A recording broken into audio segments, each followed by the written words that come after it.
Gorgeous evening in South Florida. A great night for baseball as the Florida Marlins and the Philadelphia Phillies play Game 2 of a 3-game series. There are pitching matchups, and then there are pitching matchups. And this is one of the best you'll see all year. Josh Johnson, the ace of the Marlins. Roy Halladay, who on this field about a year ago pitched a perfect game. Hi, everybody. Rich Waltz along with Tommy Hutton. Great matchup. Great buzz in the ballpark as well. Yeah, you can just feel it, and why not? You have a 2-time Cy Young Award winner. You have a guy who is the National League Pitcher of the Month. You have guys who have put up all kinds of numbers. This is the best pitching matchup of the year tonight. Okay, let's go back to last year. It was late May. Roy Halladay facing the Marlins, and he was perfect. He was perfect, and not only was he perfect, Rich, he had 11 strikeouts in the game. He struck out everybody in the lineup except Cody Ross. There were a couple of scares. Cameron Maben hit a ground ball in the 6th inning, a good play at short, and then there was a play later on in the game. But the one thing that the Phillies did, they played good defense. They did it without Utley and Jimmy Rollins in the lineup, with Roy Halladay picking up the complete game. That wasn't all, though. The two met later. Yeah, they did meet later. It was just 2 weeks later, and it was up at Roy's house, Citizens Bank Park. And this time, Josh Johnson got the best of them. Kind of amazing. The Marlins have actually played better over the last couple of years at Citizens Bank Park. But this time, J.J. got the best of Roy Halladay. Interesting this year, they've each had a bad start. So they've gotten that one out of the way. It was J.J.'s last start in St. Louis. He needs to have better command today. Here are the numbers for Roy Halladay and their head-to-head starts. They've gone head-to-head 3 different times. Look at J.J. He's won 2 of those and an ERA of 0.44, with Halladay still, even though he's lost 2, has an ERA of 1.95. All matchup aside, it's a game the Marlins would like to win after losing last night's Game 1. Yeah, and they need to stay away from the double play ball. The double play ball, I thought, really hurt last night. And Halladay is the type of pitcher who can get that ground ball double play. Stage is set. It's J.J. It's Doc. Josh Johnson will talk about Halladay and his start tonight. That's all coming up as the Marlins get set to take on the Phillies.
As the Phillies and the Marlins get set to go, let's head out to left field.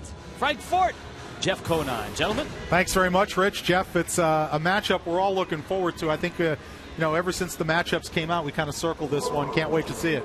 Well, you hope that both Roy Halladay and Josh Johnson are on their game. You hope that the Marlins can figure out a little bit more of Roy Halladay than the Phillies figure out of Josh Johnson and get a victory, but it should be a treat to watch. Even besides the perfect game last year, Halladay was 4-1 against the Marlins with a 166 earned run average. Those are his numbers this year, and 13 straight wins against National League East teams since he lost to the Marlins back on June 10th of last year.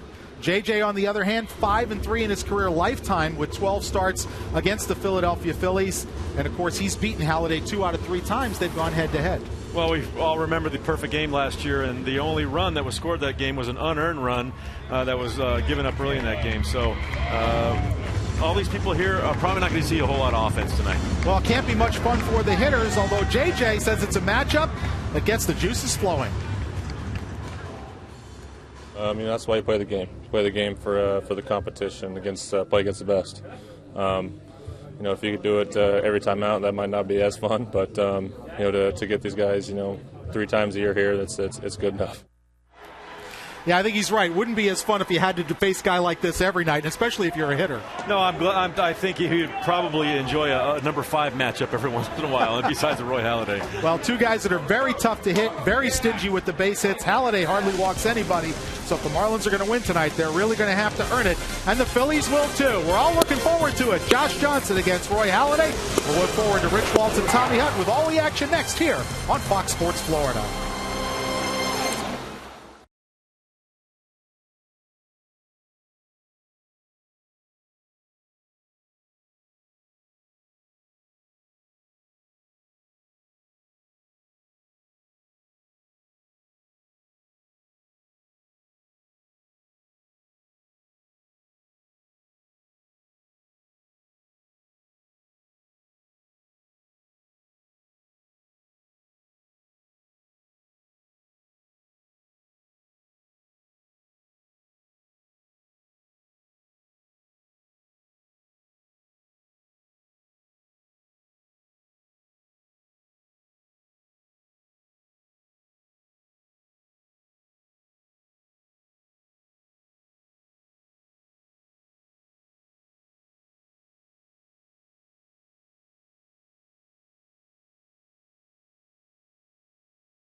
In Miami tonight, Marlins and Phillies. Josh Johnson, Roy Halladay. Crowd still arriving. Sun Life Stadium ready to go. As JJ sets his sights on a very good ball club. The Phillies at 23-11. And here's the lineup that Charlie Manuel runs out there tonight. Jimmy Rollins, a leadoff homer last night. Shane Victorino, a 12-game hit streak. Placido Polanco, 4th in the National League in hitting. Brian Howard always hurts the fish. Raul Ibanez, 2 hits last night. Ben Francisco, a start in right field. Pete Orr in for the ailing Chase Utley. Dane Sardina gets the start behind the plate. And Roy Halladay hits 9th. I think if you remember, Rich, the last outing for J.J. in St. Louis, he really had trouble locating. 4 walks in his 7 1/3 innings, giving up the 5 runs. This is a lineup, a ball club that last year, J.J. was 1-1. Of course, the one he lost the perfect game to Halladay. In 15 innings, he did not give up an earned run to the Phillies last year.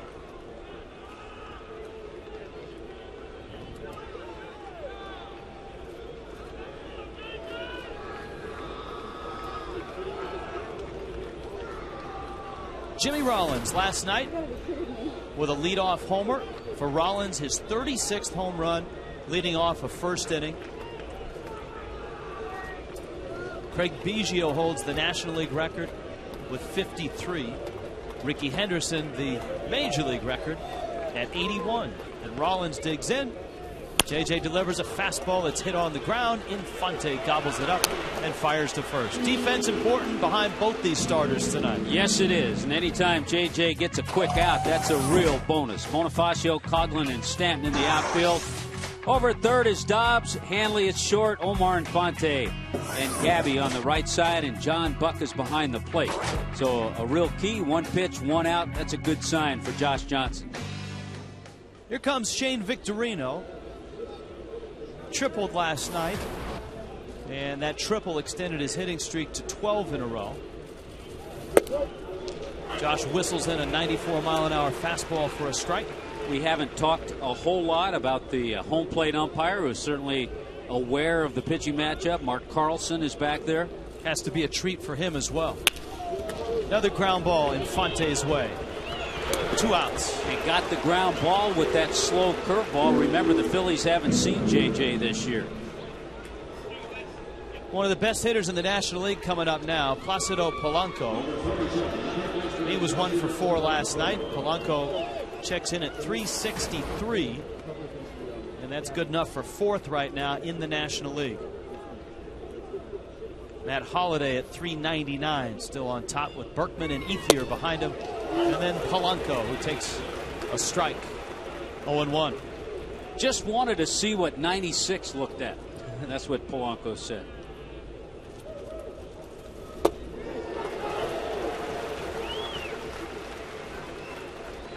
Boy, 0-2. So far, command, the fastball, dropped another nice curveball in there to Polanco.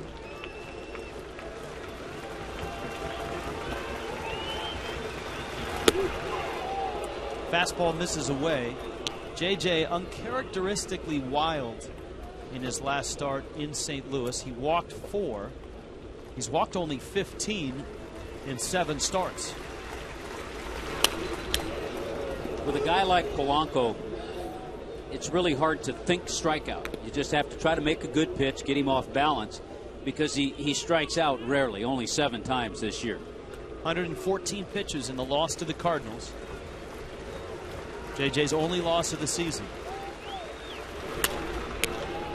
Down the right field line, and it's foul. And remember, the Marlins bullpen in his 2 previous starts blew 2 wins. And you go back to last year when the pen blew 7 of JJ's possible wins. 1-2 again.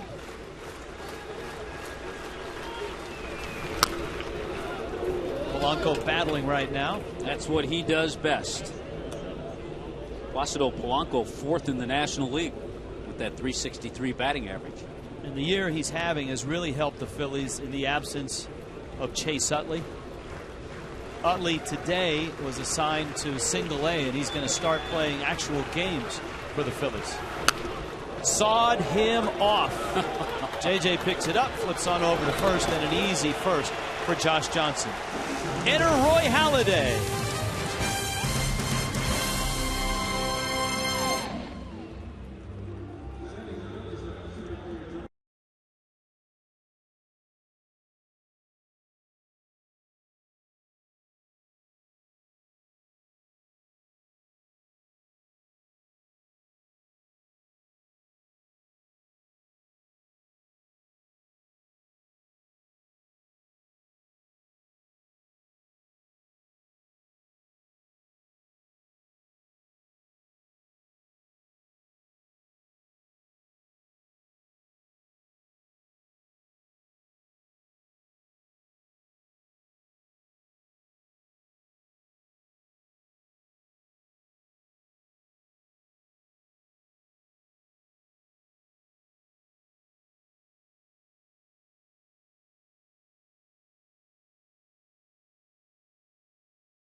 Here come the Marlins. Right now at 20-14. Chris Coughlin in center field. 3 hits last night. Emilio Bonifacio in left.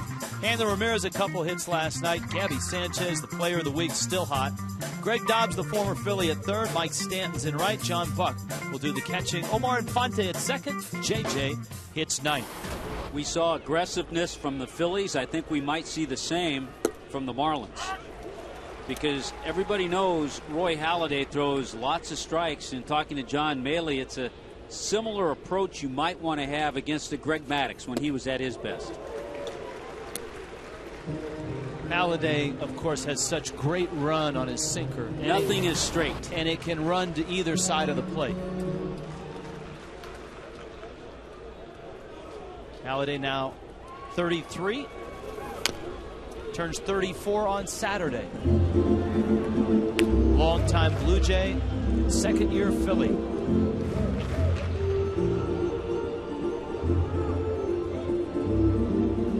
Spectacular last year, his second Cy Young Award. 0-2 coming. Coughlin pulls a ground ball foul, and against the National League East as a Philly, he is unbelievable. He is 18-1, and his one loss was to Josh Johnson and the Marlins up in Philadelphia. Yeah, his last 13 starts against the National League East, he's 4-0 against the Nationals, 5-0 against the Mets, 2-0 against the Marlins, and 2-0 against Atlanta.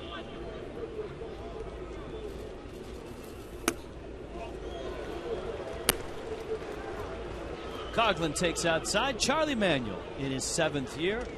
The luxury of a great rotation. Anchored by Halladay. Cliff Lee tomorrow night. Struck him out.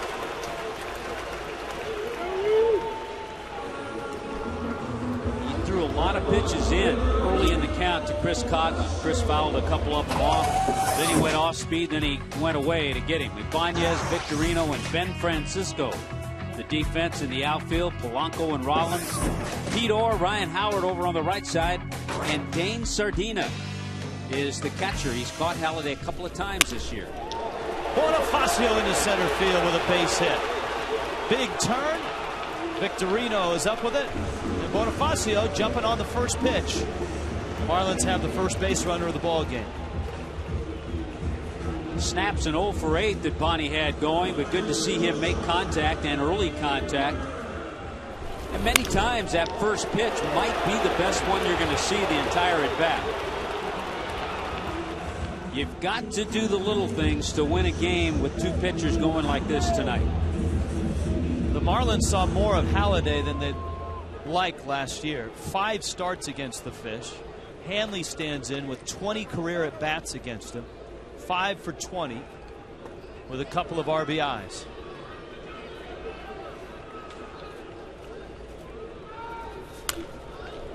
Hanley fouls it back.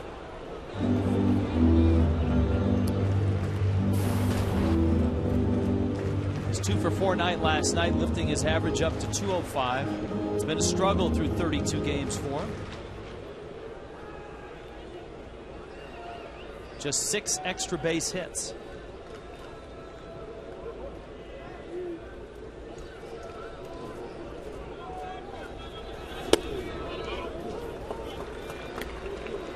Check out the scouting report on Roy Halladay, brought to you by Metro PCS.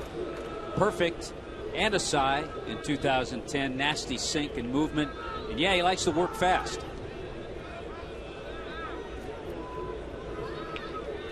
Ball and a strike. And it's 1-2. Halladay had a bad outing. Middle of April against Milwaukee. He still went 6 2/3 innings. But he gave up 10 hits and 6 runs to the Brewers.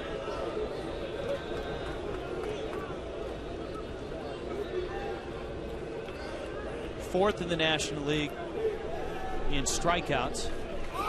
Runner goes, and Hanley pokes it foul into the seats. The guy that leads the National League in strikeouts goes tomorrow night for the Phillies. Cliff Lee at 60. Halladay has struck out 57. Even more impressive for Halladay, he's walked just 7 in 7 starts. he had 4 3-ball counts in his perfect game, and he nearly hit 3 batters. So if you can be wild, so to speak, in a perfect game, he was. That's as wild as he's going to get. Yeah.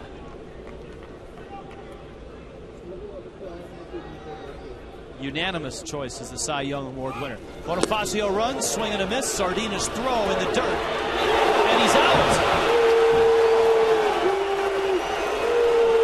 Did he overslide the bag, or did the sweep tag get him? Here's a look. Sardina's throw was low.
Weather tonight brought to you by All Year Cooling. 83 degrees, absolutely perfect. In Miami tonight, Josh Johnson, Roy Halladay, scoreless into the second. Ryan Howard, Raul Ibanez, and Ben Francisco. JJ flips up a breaking ball. And it's 1-0. Rich, how about this for a comparison? In the first inning, JJ threw 10 pitches, 9 strikes. Halladay, 12 pitches, 10 strikes. So get ready, fasten the seatbelt, and enjoy. Howard 2 for 4 last night with 1 strikeout. It seems like he hit about a dozen balls extremely hard foul as well.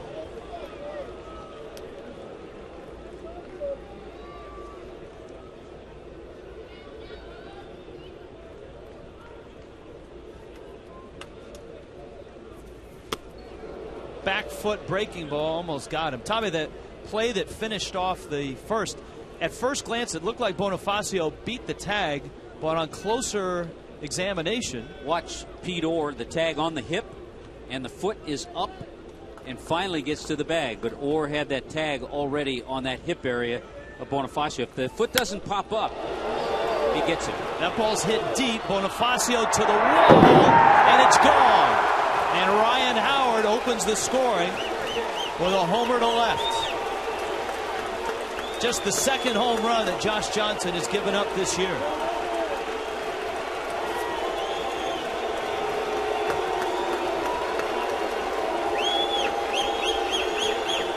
Career home run number 261. He has massive power and just displayed it there. He doesn't have to pull a ball. He launches this one the other way. It's his 3rd career home run against Josh Johnson. 10 hits against JJ, his 3rd home run. Ibanez to left. That one's off the wall. Bonifacio has it. Ibanez headed for second, and he gets there with a double. And the Phillies, with 2 swings, go homer double to the opposite field against Josh Johnson.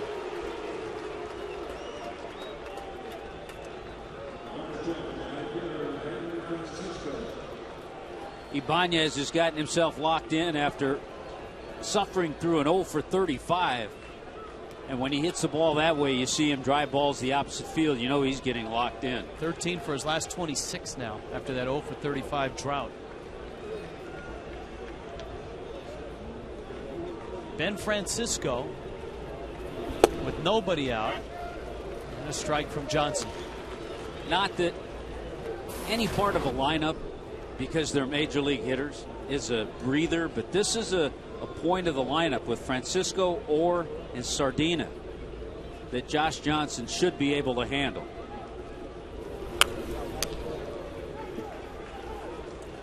Oh, and 2.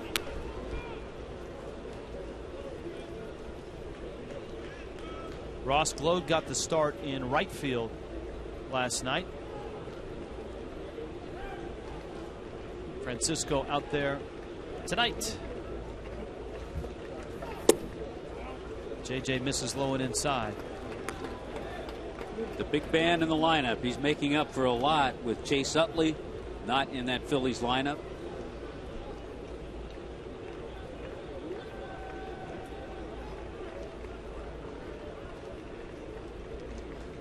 One, 2.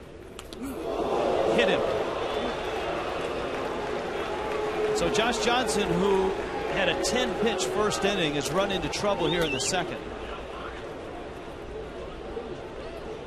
Trying to go inside with a fastball, and it just gets away from him. It hurts in real speed and in Fox mode. Now Pete Orr climbs in. His career numbers against Josh Johnson surprisingly good. He is 6 for 13 against JJ.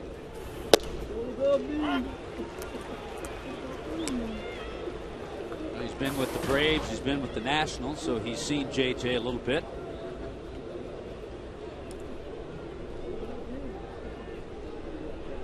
Ibanez at second, Francisco at first.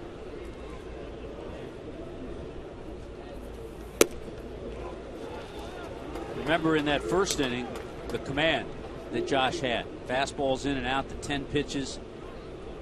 The good curveball. He threw 2 or 3 very good curveballs in the strike zone. Right now, he doesn't have that. 1-1 pitch is low. This looks an awful lot in this second inning like Josh Johnson in St. Louis. Randy St. Clair, Marlins pitching coach. A homer by Howard, a double by Ibanez. He hit Francisco, and he's fallen behind Pete Orr at 2-1. And John Buck is out to try to calm him down. Well, you can see all over the place after the home run, he really has not been able to find it. Orr's a tough guy to double up, too. He really runs well.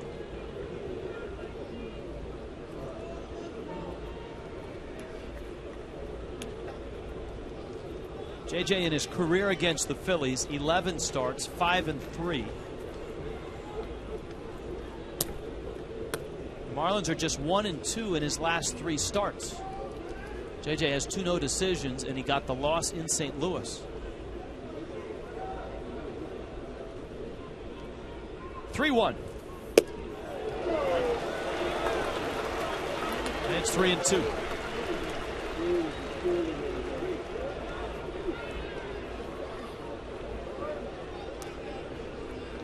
More hopeful that that was ball 4.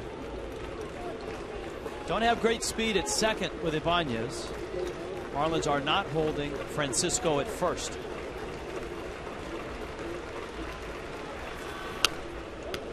And he fights it off.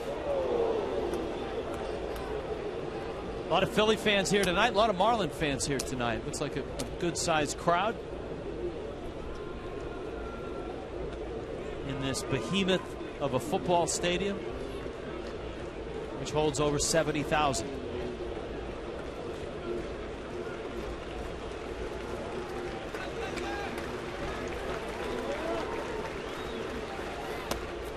Lost him.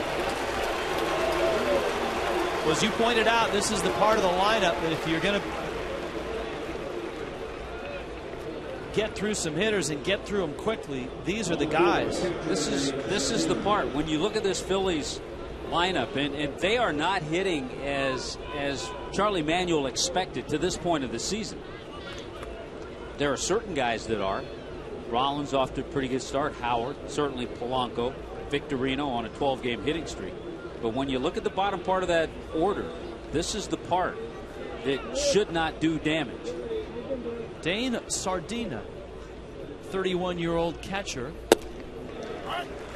Dane Sardina was called up when Carlos Ruiz went on the disabled list, and in AAA was hitting 105.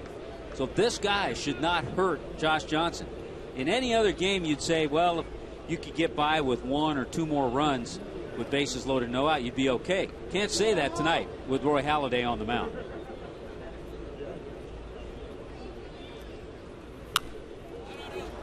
Got in on him. Sardina is out of Hawaii. So there's a couple of Hawaiian catchers in the big leagues. Kurt Suzuki of the Oakland Athletics. Sardina is 31, and he did run into Shane Victorino over on the islands. They played against each other in an all-star game. Victorino has been in the big leagues much more than Sardina, who's kind of been up and down. Counts 0-2.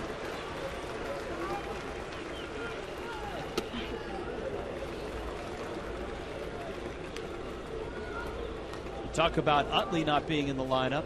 You see Ibanez, Francisco, and Orr. But the Phillies miss Carlos Ruiz, who was an on-base machine last year. He had an on-base percentage of .400 last season. And a guy that always seems to hurt the Marlins. 1-2 coming. Did he go? Yes. So a big strikeout for JJ. 1 down, 2 to go. The next one is the pitcher, and Roy Halladay just 1 for 16 this year. Kaki got him with the slider, got him to commit. He did swing.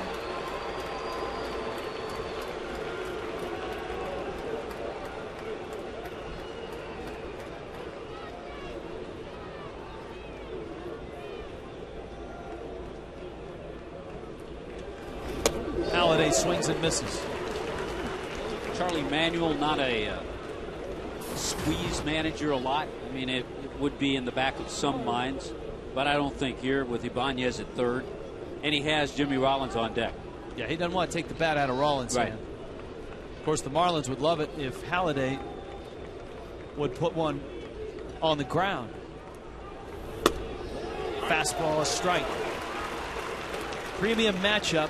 Josh Johnson and Roy Halladay. A 1-2-3 first for Josh Johnson, but Ryan Howard, an opposite field homer. A double by Ibanez. Johnson hit Francisco, walked Pete Orr, and is trying to work out of this bases loaded, nobody out situation. 0-2. Outside corner. A pair of strikeouts, and now here comes Rollins with the bases loaded. Is your group looking for an affordable outing? Save money. Provide them with an unforgettable experience at a Marlins game. Call the group sales department at 305-626-SAVE or go to marlins.com/groups. Rich, this is one of those innings you look back at in the 6th or 7th inning and say this was a stressful inning for Josh Johnson, having to work out of this jam. 24 pitches in this inning. Rollins takes outside. Jimmy Rollins, ever since he was put back into the leadoff spot, has been red hot. A .350 average. This is game number 8 since Charlie Manuel put him back atop the lineup.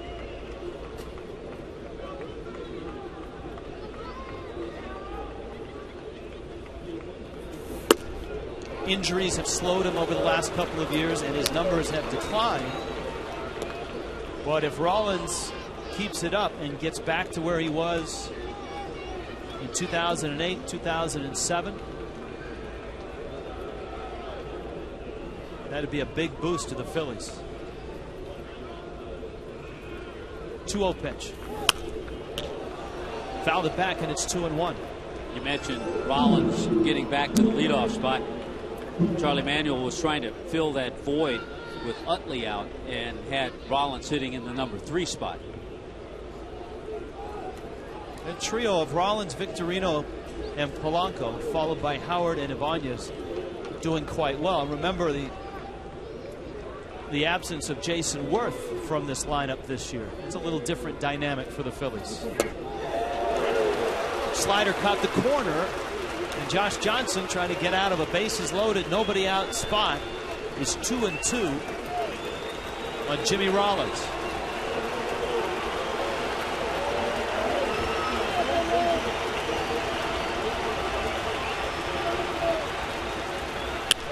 Ground ball, Infante. So the Howard homer, the only damage. A lot of pitches for JJ to get through the second. And after an inning and a half, it's the Phillies who lead it 1-0.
Toyota moving forward by AT&T, by Checkers, Little Place, Big Taste, and by Florida Power and Light. FP&L is working to make its system stronger, smarter, cleaner, and even more efficient. Visit fpnl.com to learn more. 1-0, Phillies on top, bottom of the second. Gabby Sanchez climbs in against Roy Halladay, who misses away to Sanchez. Greg Dobbs, Mike Stanton also scheduled. Gabby, another big night last night. In fact, you add his last 2 ball games up, he's 7 for his last 8. 2 homers, 3 doubles, 6 RBI. And some success in his career against Roy Halladay, 5 for 14 with a home run. Halladay catches the corner. That's a nasty 2-0 pitch. And he got a little scowling look, Mark Carlson did, from Gabby Sanchez.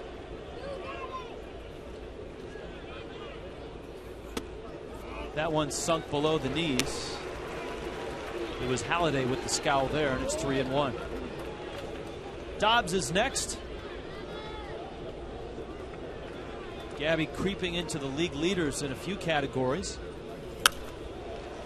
Pops that one foul and out of play. One is slugging percentage. He's 5th right now in the National League in slugging percentage and 5th in on-base percentage. There's your on-base percentage leaders. Nice company for Gabby to keep. 3-2. Little pop-up out into shallow right, or calls and makes the catch. Normally on Tuesdays we take emails and tweets. We've moved Email Tuesday to tomorrow night. So it'll be an email Twitter Wednesday. A matchup of Roy Halladay and Josh Johnson. Plenty to talk about tonight. And I think we'll have emails, I'm sure, tomorrow night about tonight. Tomorrow night you got Cliff Lee and Ricky Nolasco. Not too bad either. All right, here's Dobbs. And he pulls one into right field for a base hit. And Greg Dobbs, who was a teammate of Halliday's last year, is 2 for 2 in his career against him. Again, success on first ball hitting. Dobbs jumped on that first pitch, found that hole on the right side. You know, you talk about Carlos Ruiz. With him on the disabled list when Sardina came up, all of a sudden he's worked a couple of games with Halladay, and they just feel comfortable. Halladay feels comfortable with Sardina behind the plate. Brian Schneider was behind the plate last night for the Phillies.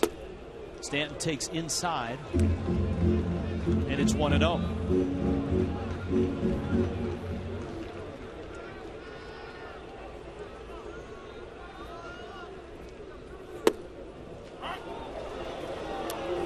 At the knees, a ball and a strike.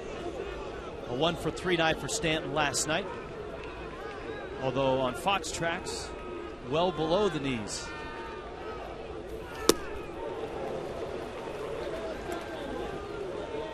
Big rip, and it's 1-2. His career numbers against Halladay.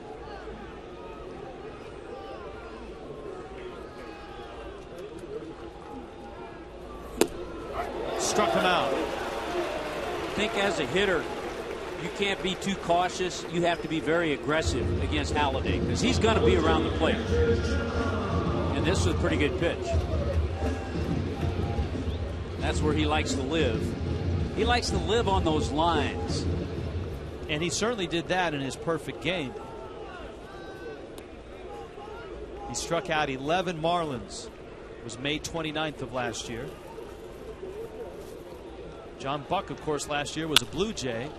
He goes after the first pitch or makes the catch. That ball kept floating all over Sun Life Stadium.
This copyrighted telecast is presented by the authority of the Florida Marlins. It may not be reproduced or retransmitted in any form, and accounts and descriptions of the game may not be disseminated without the express written consent of the Marlins. Well, let's see what type of third inning Josh Johnson has. His first inning was brutally efficient. He threw 10 pitches. Not so the second inning, 29 pitches in the second. Victorino, Polanco, and Howard. Well, and always with Josh Johnson, Rich, we look at that pitch count because he has a tendency to get the pitch count up. And right now, Halladay way ahead of him in that department. And that's one of the things Josh Johnson has said he admires most about Halladay, is how efficient he is how deep he gets in games and how many games he finishes. Halladay, the active leader in complete games in Major League Baseball. He's finished 60 of them. And remember, he got Victorino, fooled him on a curveball to ground out to second base, but all of a sudden falling behind 3-0 here. These guys at the top of the order, Rollins, Victorino, Polanco, Howard, even Ibanez, top 5 guys, you cannot pitch to them when you pitch behind. Javier Vasquez learned that last night. Into Pitch center behind, field. Victorino knows he's going to get a fastball, stays right with it, and goes up the middle. And Victorino at first base. Nobody out. We check in with Frank Fort. Frank? Thanks very much, Rich. You mentioned last night how infrequently Placido Polanco strikes out. Only 7 times this year in over 130 at-bats. But take a look at some of these numbers, just going back over the last 5 years. Just amazing how infrequently he strikes out with the number of at-bats he gets. In fact, over the course of his Major League career, he's never struck out as much as 50 times in a season. And on average, per 700 plate appearances, only 46 strikeouts. Hitting third in the lineup with Chase Utley out, but an absolutely ideal number 2 hitter, which is his normal spot with the Phillies. Rich and Tommy? And a strike. I think, you know, even though he's won awards and Gold Gloves, Polanco an all-star in 2007, I think he's an overlooked guy in the National League. He's been a 300 hitter 5 times. As you pointed out last night, another product of Miami-Dade Community College. In this particular instance, as Frank just mentioned, Polanco now is a number 2 hitter, with Victorino leading it off with a single.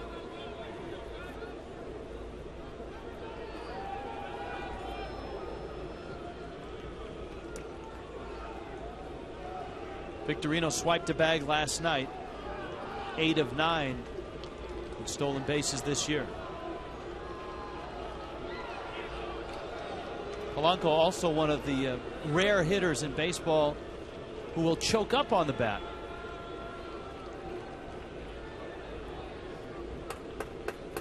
Most guys are down at the very end, right on that knob.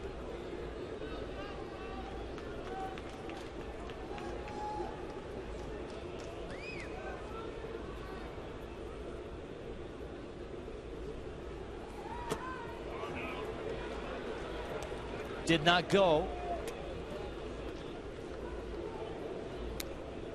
Ball and a strike. Because he chokes up, he's short and quick, so he's able to check his swing on a lot of pitches like that. He's had a long career, too. He's 35, 14th year in the big leagues. Cardinals for 6 years. Spent 4 years with the Phillies, then went to Detroit and is now back with the Phillies. Had some real good years with the Tigers. He was the American League Championship Series MVP when Detroit went to the World Series in 2006. Only to lose to his previous team, the St. Louis Cardinals.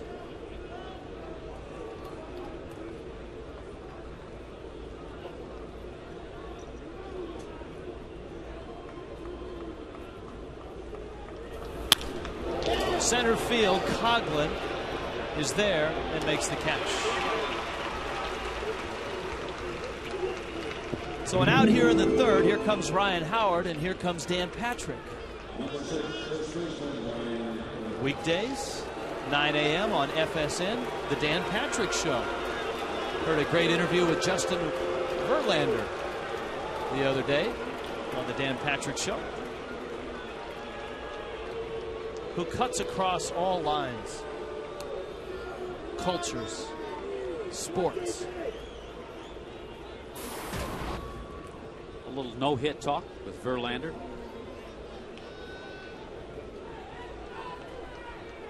Talked about it before because of the infield alignment, and with one down here at Victorino at first, Howard doesn't hit into a lot of double plays, and you also think about who covers second base here. It'll probably be Hanley.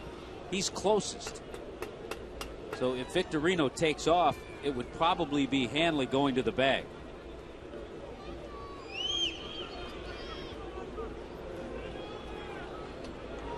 Johnson continues to keep Victorino close at first.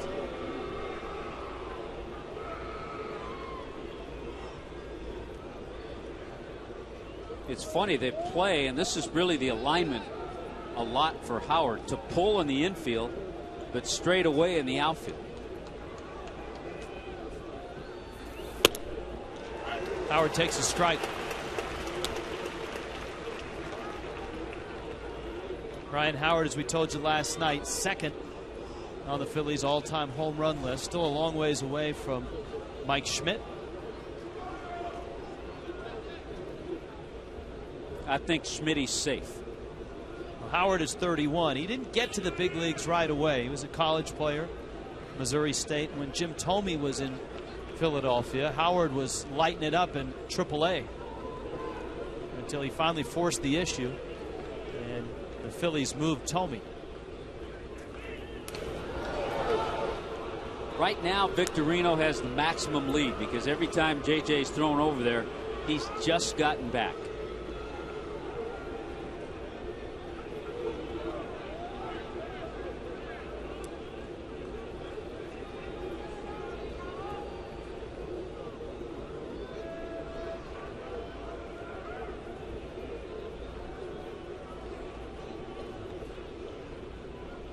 Now the 0-1.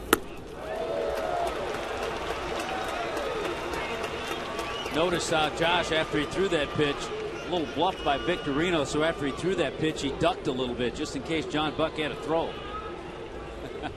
Ducked out of the way. When you're 6'7", 250, you're a pretty big target. You better. 0-2. This part of the order is really making JJ work.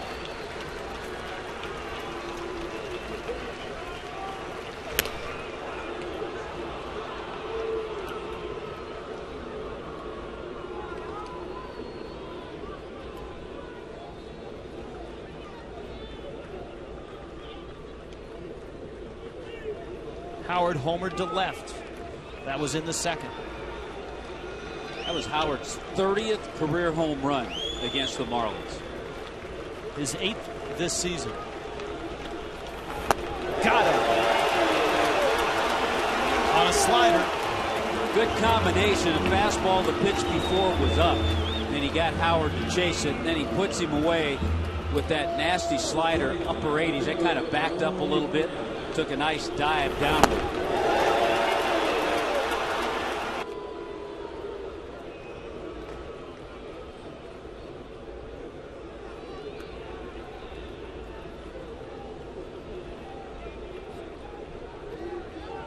Here now is Ibanez. He followed the Howard homer with a double off the left field wall. And Rich, an interesting situation, because if Victorino takes off, then the Marlins could very easily walk Ibanez and go after Francisco, right-handed hitter. Victorino smiling because he wasn't even off the bag. I mean, I would be surprised if he goes early in the count. He might go once Ibanez gets 2 strikes on him.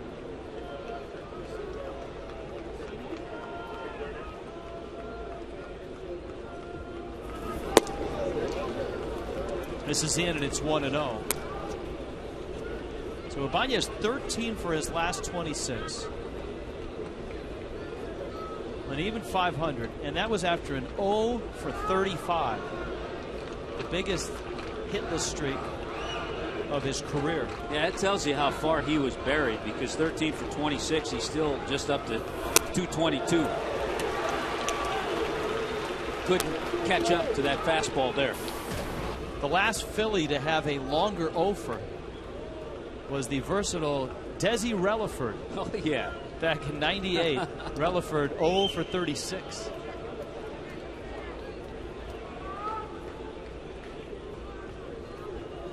Victorino still at first, and 2 down. Ground ball up the middle into center field. That's a base hit. Victorino flying around second, and he'll get to third. And Ibanez is red hot right now. 2 hits tonight. And the local kid, well, he's not a kid anymore, but the local product. A lot of friends and family here tonight. Well, he turns 39 on June 2nd. He probably feels like a kid. He probably felt 59 during his 0 for 35 streak. But he's back to feeling like a kid now, the way he's swinging the bat. See, that's what happens when you're his age at 38 and you go in one of those slumps. Everybody says it's over. You're done.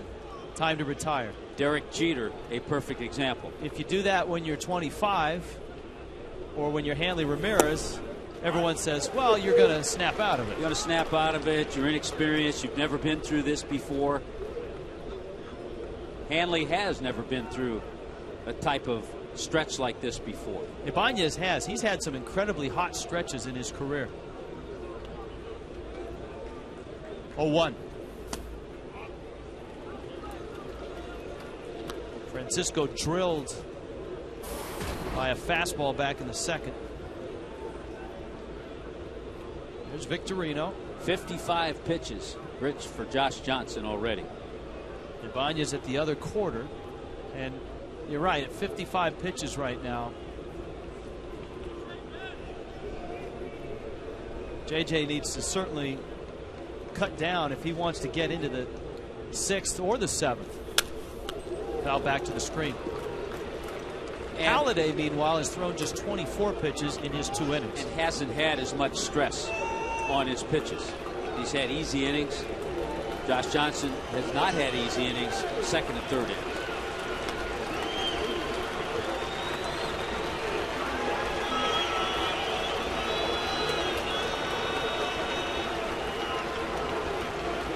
Here's a 1-2. Just dipped low. The count evens 2 balls and 2 strikes.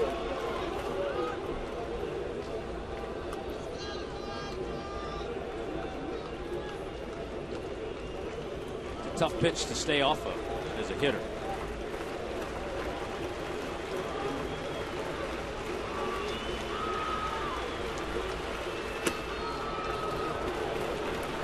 Full count. That means Ibanez will be moving from first. And you've got Pete Orr on deck. And remember, he hits Josh Johnson quite well. JJ walked him his first at bat. I guarantee this is the guy JJ wants to get. He doesn't want to have to go after Orr with the bases loaded.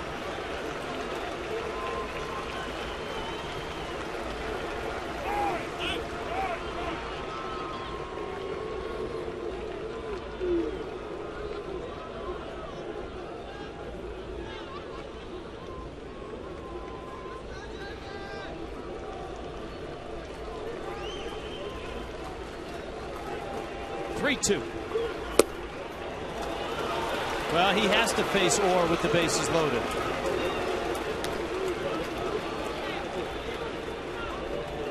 A hit batter, 2 walks. The Phillies have 4 hits and a run.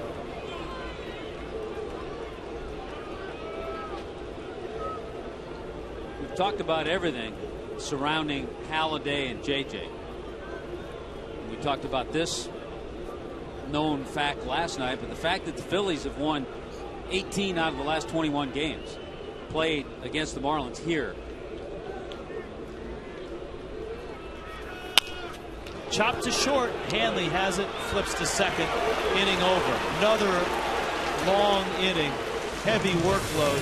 59 pitches so far for JJ.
One of those guys that just not even in games, whenever you're in town playing them, either up there or here, watch what he does in between starts. I've watched one of his bullpens, and really, really impressive.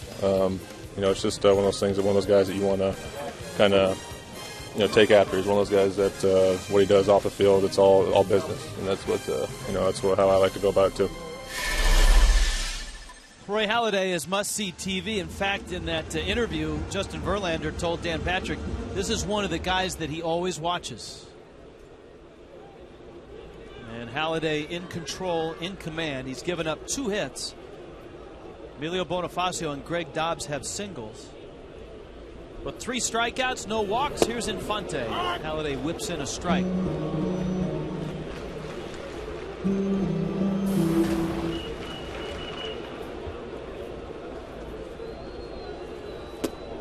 Breaking ball, Infante way out in front of it. This is one guy that has not had a lot of success against Halladay. 1 for 12 in his career. Saw Halladay break out that big sweeping curveball. He hasn't thrown that maybe once or twice tonight. Tried it again.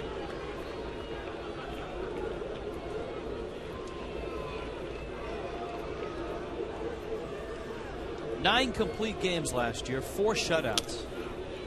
And he misses outside. 31 decisions, too. He was 21-10 last year.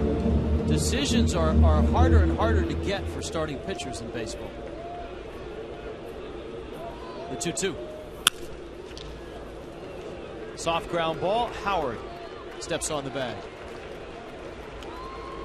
Tickets of America sponsors our poll question. Greatest Phillies pitcher of all time. Your teammate Lefty at 40. Kurt Schilling at 40. Halladay at 20. Robin Roberts and Jim Bunning not getting any love. 789-789. Standard rates apply. Here's JJ, and he takes down low. You heard him in that soundbite talk about observing one of Roy Halladay's bullpen sessions.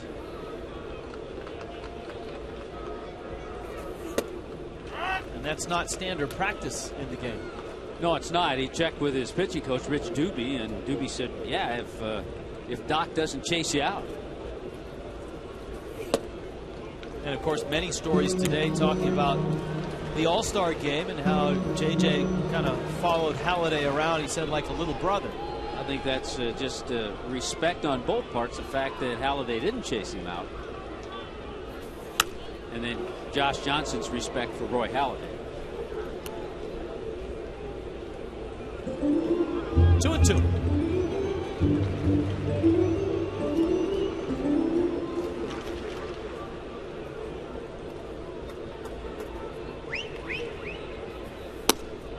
There's a couple of things you always get a feeling during the game. The feeling is that the Marlins are getting beaten a lot more than 1-0 because of the way Josh has struggled and the way Halladay is pitching and the way he has pitched. But an upset Roy Halladay there. Our apologies to those of you that picked that up. We have the best audio man in the business, Mark Butler. So that was only the 8th walk for Halladay in about 55 innings, and he walks Josh Johnson, the pitcher. Here is Chris Coughlin. Of course, the legend of Roy Halladay is not complete without an appearance by Mel Queen, a minor league pitching instructor at the time, big league pitching coach in his day. But after Halladay had a little bit of success with the Blue Jays, he literally fell apart, and the Blue Jays didn't know what to do with him. He was a first-round pick, a bonus baby, so to speak. And they sent him to Mel Queen down in the minor leagues, and Queen said, all right, the first thing we're going to do is put you on the disabled list. So they disabled him. It's a guy that was in the big leagues. Coughlin, line drive, base hit, right center field. JJ races around second. Up with the ball is Francisco. Coughlin's going for it. He's there. Stretches it to a double. Good job by Chris Coghlan, who was fooled on a changeup first pitch. Wasn't fooled on the second pitch. A little harder pitch from Halladay. Chris was ready. Nice pitch. It was down. It was away into that gap for a checkers double of the game. Good swing. Coghlan's been on fire. A 3-game hitting streak now. 5 hits in his last 9 trips to the plate. And Josh Johnson able to go first to third on that 2-base hit. And now you got Bonifacio, who hit the first pitch he saw into center field for a base hit. Back in the first. Middle infield is back. Corners are in. And that's out of respect for Bonifacio's bunting ability. Halladay misses outside. Mel Queen then changed a few things, and especially the grip. And all of a sudden, with the change of the grip, Roy Halladay became the Roy Halladay he is now. Thanks to the ingenuity of a lifetime baseball man in Mel Queen. Yeah, very well respected at the time by the Toronto Blue Jays organization. And Halladay was a good pitcher. He was okay, but not what they had expected. And out of those sessions, his work ethic went off the charts, and it stays off the charts. He's renowned for showing up at 5 in the morning spring training to the Phillies facility. Rich Doobie, the pitching coach of the Phillies, said he's never seen anybody else work any harder. Off-speed pitch, and Bonifacio behind the count 1-2. Contact is imperative right now for Bonifacio. Yeah, any little ground ball out to second, out to short, even Josh Johnson's going to be able to come in and score.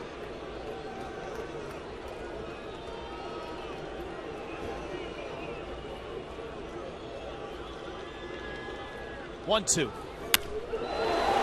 To center and deep. Victorino makes the catch. JJ tags. Coghlan tags. And Bonifacio delivers. The game is tied at 1. How about that? Yeah, you're thinking of an infield base hit. Bonifacio has 7 of those. You're thinking of a ground ball in the infield. So what does Bonnie do? He hits one about 400 feet to center field to make it easy for JJ to score from third. And always has that smile. And it also allowed Coghlan to tag up at second and make his way over to third base. So he's 90 feet away, and here's Hanley Ramirez. Hanley struck out back in the first.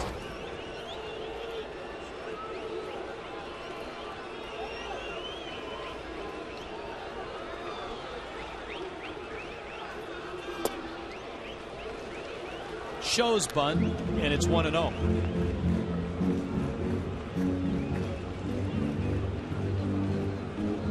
If anything, that would force Polanco maybe to play a step or two closer at third base.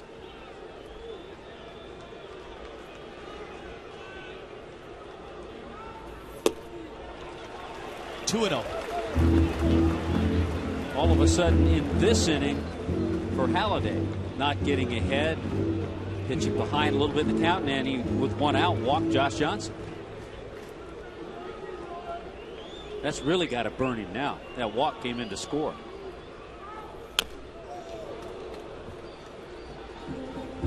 Hanley pulls it foul, and it's 2-1.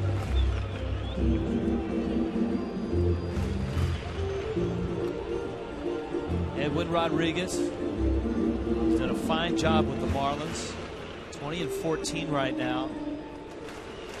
This is game 4 between these two teams. The Marlins and Phillies split 2 up in Philadelphia after one of the games rained out of that 3-game series. Yeah, the last 20 games these two teams have played in Philadelphia. The Marlins are 12-8. Well, Hanley gets a 3-1 pitch to look at here with Gabby Sanchez on deck. Coghlan 90 feet away, a run across, and a 1-1 game. I got the solution, Rich. Cheesesteaks in the clubhouse. Down low, Hanley walks.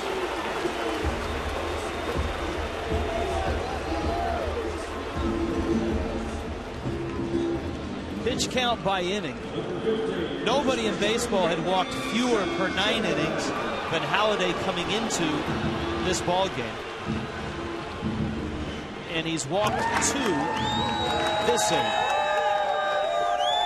I would bet not too many times, if any, this year he's walked 2 in an inning. Gabby Sanchez popped out back in the second.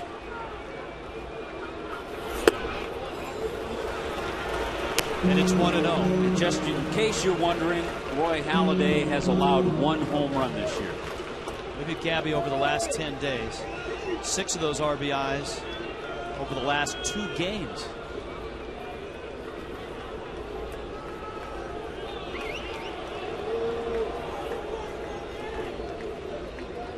Miami product. University of Miami. Big cut there. Marlins 4th round pick back in 2005.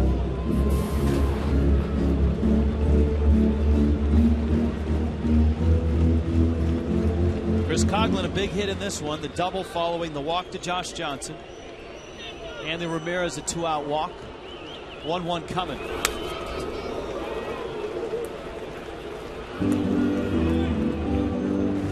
And it's 1-2. Well, JJ with new life. Tie ball game.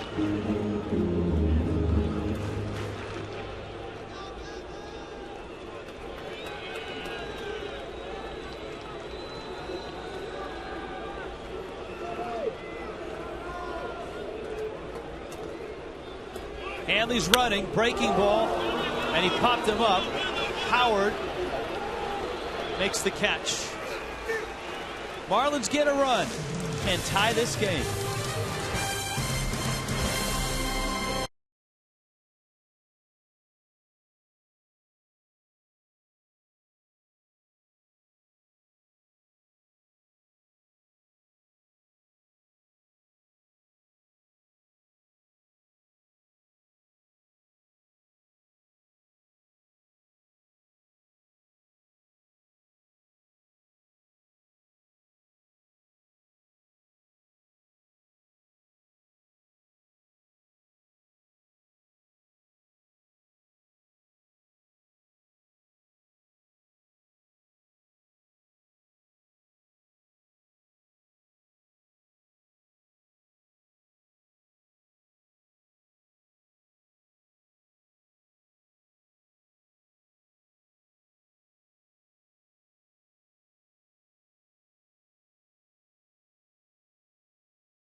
Top of the 4th. Roy Halladay getting the batting gloves on. Josh Johnson back to work. In the ballgame in which JJ went into Philadelphia and beat Halladay, the Marlins got 1 run against Halladay, and it came on a sacrifice fly. That was Jorge Cantu scoring Chris Coughlin. The Marlins 1 run tonight on a sacrifice fly. Emilio Bonifacio scoring Josh Johnson of all people, and JJ throws a strike to the Phillies catcher Dane Sardina. And Rich, a good opportunity here for JJ to regroup. He's gotten back in the game. It's tied, and he has the number 8 hitter, then the pitcher, then back to the top of the order. Sardina fouls it back. Johnson labored in the second, labored in the third. The Phillies have stranded 6 runners.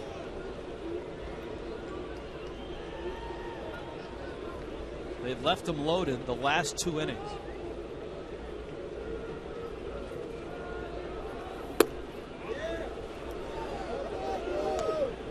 Ball and 2 strikes. Carlos Ruiz is playing some minor league rehab games right now. Of course, Brad Lidge, Jose Contreras, Dominic Brown, all guys that have been hit with injuries. Contreras is still 2-3 weeks away. They have no idea on Lidge. Utley, as you mentioned earlier, starting to play some games for Clearwater in the Florida State League.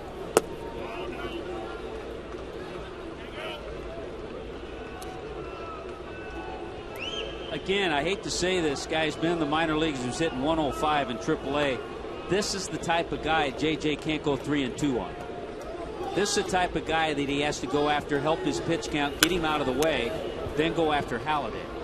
Of course, Roy Halladay is probably saying to himself, how in the world did I walk Josh Johnson? He's still saying it to himself. The on-deck circle. Halladay, by the way, is 0 for 9 with 5 strikeouts against Josh. 3-2. Fastball popped up. Buck and Gabby Sanchez, and it's Buck who makes the catch with a lot of help. The most dangerous dugouts in all of baseball are here at Sun Life Stadium. Well, you go over into your dugout, you know you're going to get a lot of help. Brandon Hyde there. Everybody's there to pick up the slack. Brett Hayes, you're a catcher. You know that feeling. So Brett Hayes is right there. Brandon Hyde, a catcher in his day. And they're there to help John Buck. A good job, bench. Here's Halladay.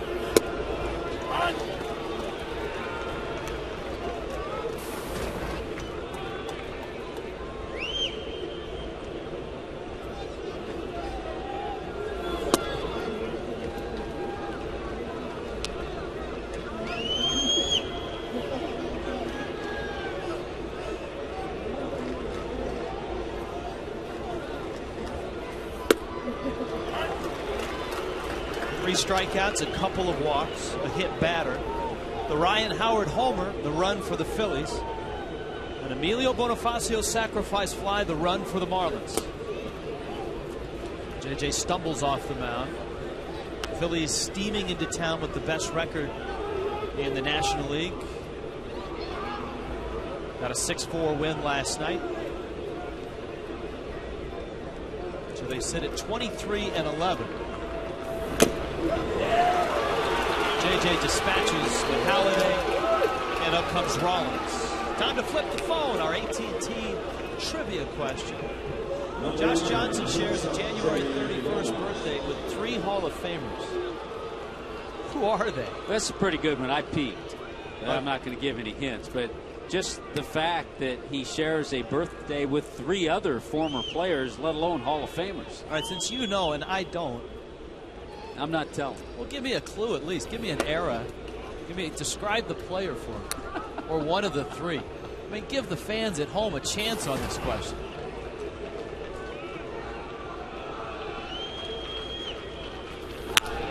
Rollins rips it to right. Stanton is there, and he makes a running catch.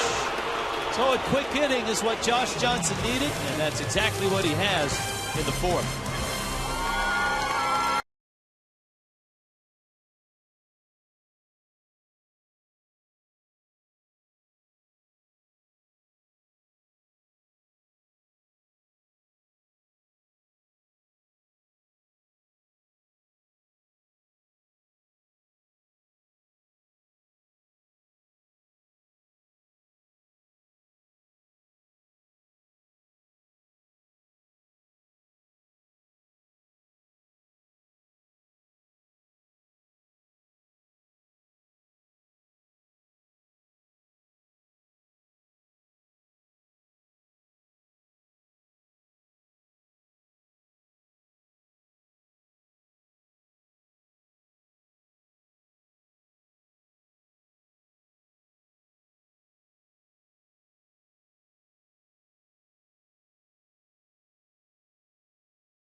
to you by Subway.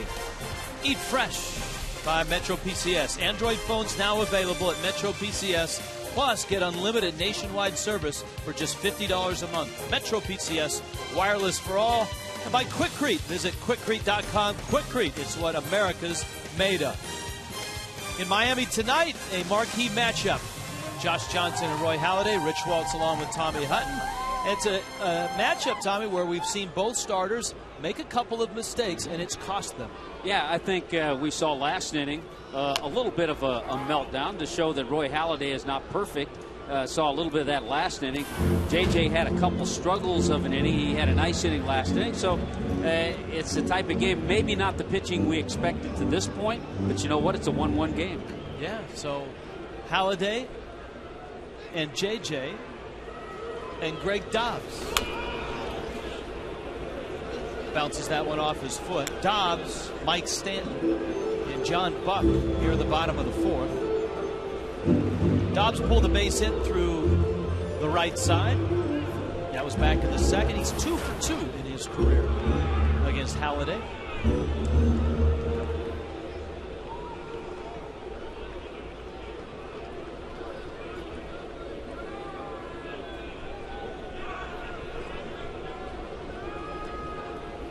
Oh, 2.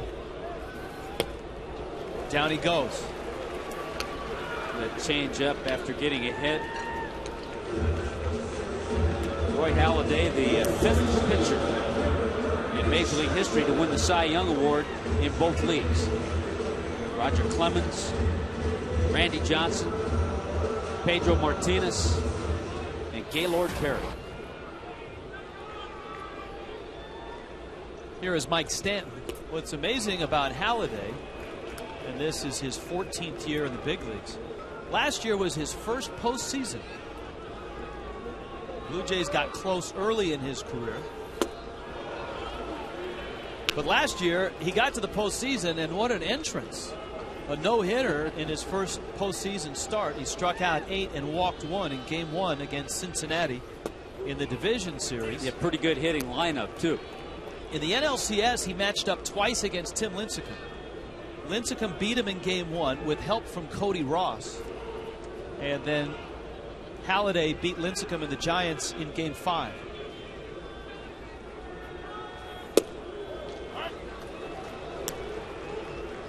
He carved up Stanton pretty easily in the second. Mike just 3 for 16 on this homestand. And having trouble with Roy Halladay. Of course, a lot of hitters in both leagues can say the same thing. 5 strikeouts now for Halladay. And here's John Buck.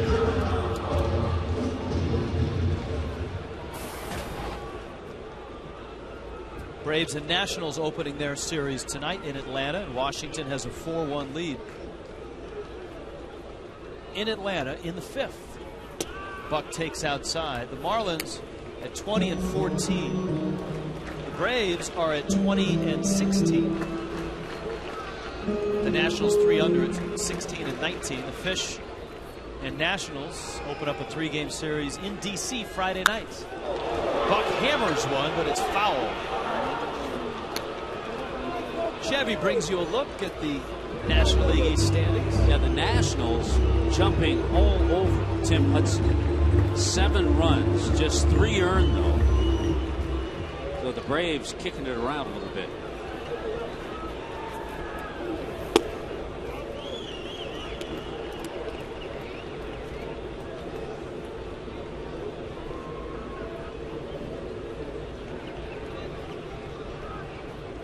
Yeah, the Braves have made a couple of errors. Freddie Freeman and Nate McLouth.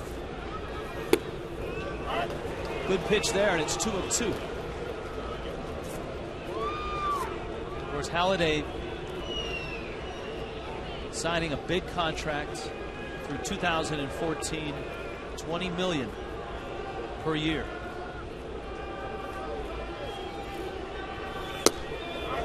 Inside corner. That one kind of backed up on Buck, and it caught the corner. Halladay strikes out the side in the 4th. We sail to the 5th. 1-1.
Marlins and Phillies. Flip the phone. Let's answer the trivia. 3 Hall of Famers share Josh Johnson's birthday.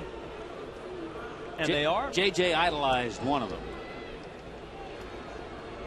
Jackie Robinson, Ernie Banks, Nolan Ryan. Let me guess. It was Nolan Ryan. Absolutely. A strike to Victorino, Shane Victorino, Placido Polanco, and Ryan Howard for the Phillies in the 5th. Victorino is singled and bounced out. 13-game hitting streak now for Victorino. Rich, what our crack staff also came up with is that Roy Halladay also shares a birthday with 3 Hall of Famers. You mentioned Halladay has a birthday coming up. Gabby sucks it up and steps on the bag. And those 3 Hall of Famers would be? Well, May 14th will be Halladay's birthday. Tony Perez. Nice. Earl Combs and Ed Walsh. Back in the 1800s, but Hall of Famers. They had birthdays back then, too. Yes, they did. Josh Johnson gets Victorino. Now Polanco, who's 0 for 2.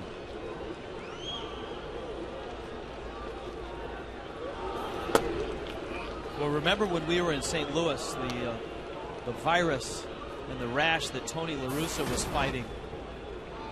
He has left the team indefinitely and is at the Mayo Clinic for what has been diagnosed as shingles. Uncertain when he'll return to the team. He, according to the Cardinals release, gutted it out for as long as he could, and he did. He has been battling this for about 3 weeks. Yeah, bench coach Joe Patini is going to take over the managerial duties. In fact, there was medication that they prescribed for him, but he wouldn't take it because it made him sleepy and it made him drowsy. There's the 1-2 pitch. Blew him away. 97 on the gun. Well, and you don't strike out Polanco. We've talked about that all night. Just the 8th time that he struck out this year. Rare back and fire. Got it by Polanco.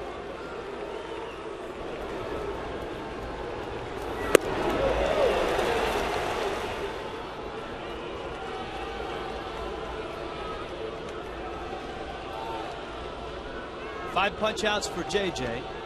Here is Howard. He struck him out in the 3rd, and Howard took Josh Johnson out in the 2nd. An opposite field home run that just snuck over the wall and left. No swing, says Eric Cooper. By the way, it's Mark Carlson behind home plate. Tim Timmons at first, Jeff Kellogg at 2nd, and Cooper, who worked home plate last night, down at 3rd. That's a trouble for Dobbs, who makes a running catch with the shift. Dobbs well over towards 2nd, but he makes the play. Another 1-2-3 for JJ.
Bahama beach towel.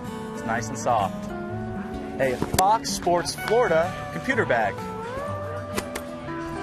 A beach cap from Fox Sports Florida with your beach towel. A New Era, just like we wear, Florida Marlins cap. A wooden stick from Fox Sports Florida. Just kidding. Got a flash drive with that. Then you get a keychain from Ford, South Florida, Ford.com. And a baseball, authenticated and signed by me, Logan Morrison. Log on now to get your pledge packs. Logan Morrison making an appearance on the show. Our Subway fifth inning, 1-1 ball game. Roy Halladay, Josh Johnson. It's Omar Infante who fouls it back. The pledge packs, of course, are part of the Ford Fantasy Auction presented by Tommy Bahama this year on the 19th against the Cubs. And all those items in that pledge pack can be yours for a $150 donation to the Marlins Community Foundation. Here's the 0-2 pitch. Back to Halladay. He picks it up, flips on over to first. Go to marlins.com/pledge packs. Marlins.com/pledge packs. Make your pledge, and of course, not only do you have the great items, but you have the official MLB hologram on the Logan Morrison baseball. So it is authenticated by Major League Baseball. And Logan Morrison, as we speak, is up playing in his second rehab game in Jupiter, getting some at-bats, getting some playing time, and hopefully will be ready this weekend in Washington, D.C. He's wearing one of those holograms just to prove to the minor leaguers he's an authenticated major leaguer.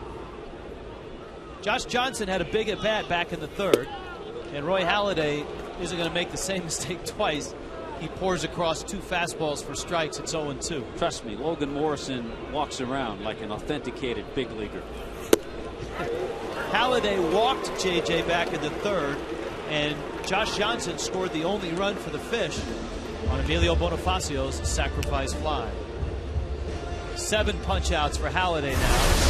Take a look at the Marlins schedule brought to you by Just for Men Hair Color. Phillies tomorrow night, another great matchup, Cliff Lee and Ricky Nolasco. We start our coverage at 6:30. Travel day on to Washington for 3 and the Mets for 2. We look at the Marlins schedule. You can live forward with Just for Men Hair Color. After the J.J. walk, Chris Coughlin punched a double into right center field, and that set up the Bonifacio at bat. All of a sudden, both pitchers settling in. Halladay's retired 6 in a row. Josh Johnson now at 7 in a row for Halladay, and that's how many JJ's retired. And Coughlin gets jammed quickly through the 5th, onto the 6th, 1-1.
In Miami, the luxurious new facility provides fans the opportunity to explore an actual ballpark suite, see all the new amenities, and experience a 3D view from any seat in the ballpark. 1-877-411-2012 or go to marlins.com/new ballpark. Raul Ibanez, Ben Francisco, and Pete Orr.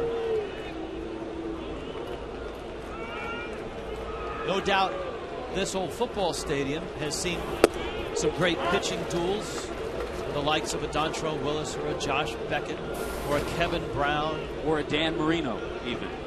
There you go. Oh, there have been some good ones here. But this matchup is one of those matchups that's been talked about all around the major leagues.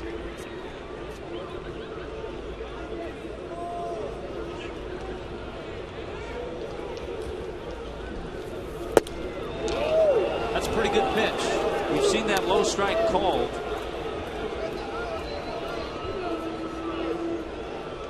Not that time, though. Right at the bottom of the zone. Ibanez has doubled and has singled. And is blistering hot right now, as we've documented. 14 for his last 27.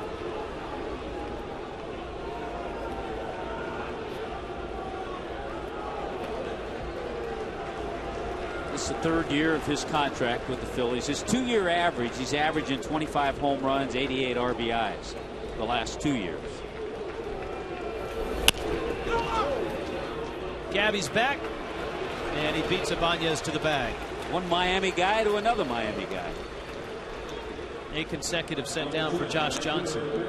The UEFA Champions League final coming to Fox. Rematch of 2009. FC Barcelona looking for their 3rd championship in 6 years, while Man U looks to avenge their 2009 defeat and claim their 2nd title in 4 seasons. Fox Sports exclusive coverage of the UEFA Champions League final, Saturday, May 28th at 2 Eastern, 11 Pacific.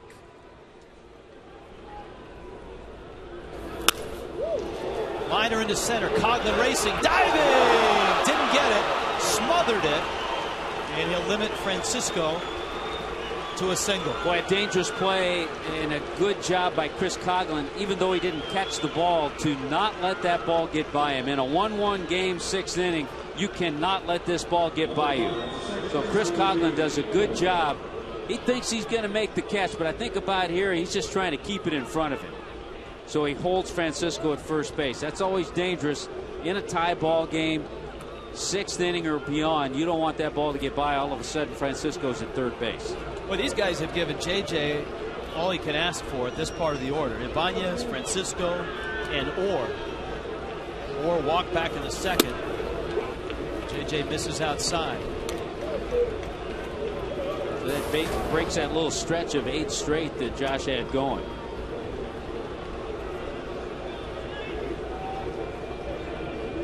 Pete Orr, the speedy Canadian. Tommy talked about his time in Atlanta.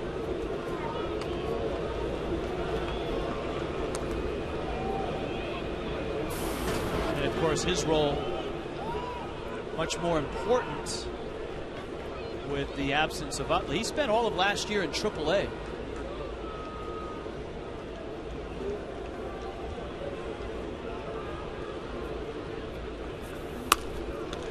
It's always had some success against the Marlins too. I was looking back with his time in Atlanta with the Nationals.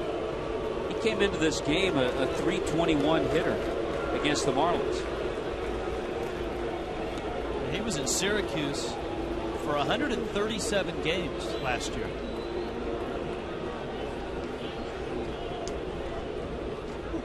For a guy that has spent parts of 5 seasons, now 6 in the big leagues.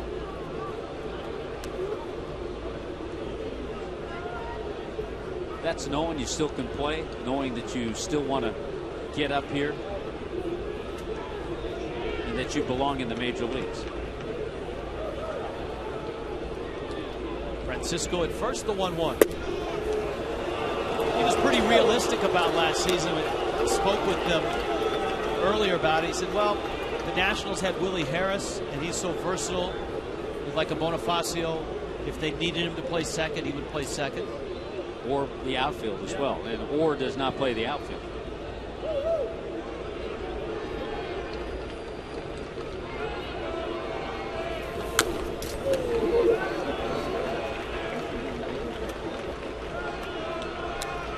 It's 2-2.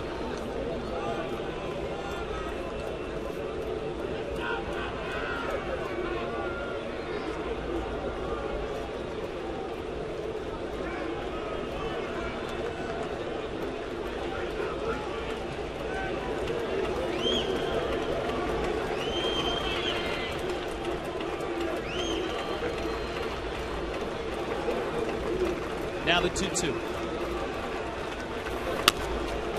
Bouncer, tricky hop, and Gabby plays it nicely to get the out.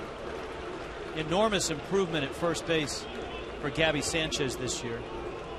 And I know that it's the time of year for all-star voting. And if you're filling out your ballots, whether you're a Marlins fan, a Philly fan, or just a baseball fan, this is a guy that deserves some consideration. First base is so tough in either league, especially in the National League. You got Ryan Howard, Prince Fielder, but Albert Pujols. Gabby's right there. He's having a phenomenal year. And we've talked about his improved defense. Not that he was bad last year. He played a solid defense last year. But I think because of the quickness, because of the workout regime he went through this offseason, he's even a better first baseman. He's probably the most deserving of all the Marlins of an all-star selection to this point of the season. Now remember, pitchers are not voted in per se. Josh Johnson completes the walk. Certainly JJ deserves to head back to his third straight all-star game. If Ricky Nolasco keeps it up, he's another guy that deserves consideration. But of the position players, Gabby Sanchez has been the guy for the Marlins so far this season.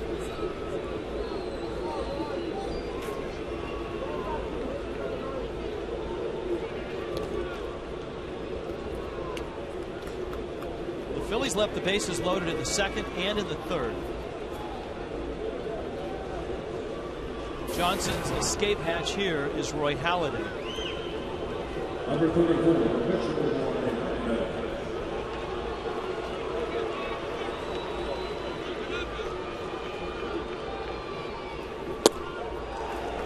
0-1.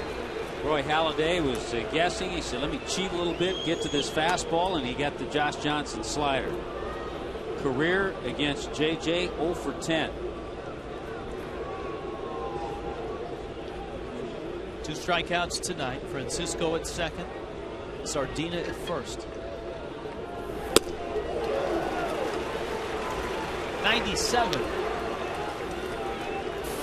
was the last or the highest on the gun that we've seen from Josh Johnson in his 100 pitches.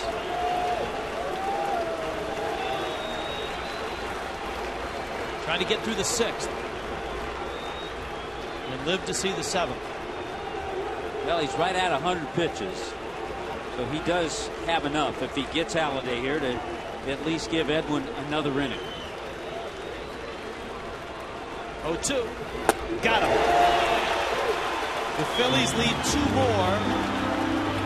101 pitches for JJ through his 6 innings. The Marlins and the Phillies got a good one here. It's 1-1.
game, bottom of the 6th. Lively bunch here at the ballpark tonight.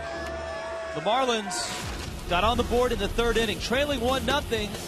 Roy Halladay walked Josh Johnson. Yeah, that was with 1 out. Chris Coughlin took care of a sinker that was down in the zone, a double into right center, chasing JJ over to 3rd. He got the double, and then Bonifacio with a deep drive to center, sac fly, brought home Josh Johnson. Remember, the Phillies got their run in the 1st inning on a solo shot by Ryan Howard, and that's the way it stands right now, 1-1 tie. So 3 Marlin hits against Roy Halladay. And the most productive of the Marlins is at the plate right now. Bonifacio a single and the sacrifice fly. Breaking ball from Halladay. It's 0-1. He's changed a little bit the 3rd time around. Not as many first pitch fastballs. First time around, just about everybody got a first pitch fastball. Now he'll either go with the changeup or the curveball. Bunt attempt goes awry and out toward Polanco. So 1 out, and here comes Hanley Ramirez. You got Gabby Sanchez right behind him. Ricky Nolasco and Cliff Lee. You could have enormous strikeout numbers tomorrow night. What did Lee punch out? 16 his last time out? 16 his last time out. Ricky had 11.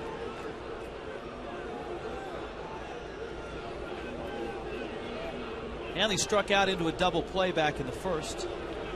And Halladay walked him in the 3rd. And it would be nice to have this kind of crowd out here tomorrow night as well.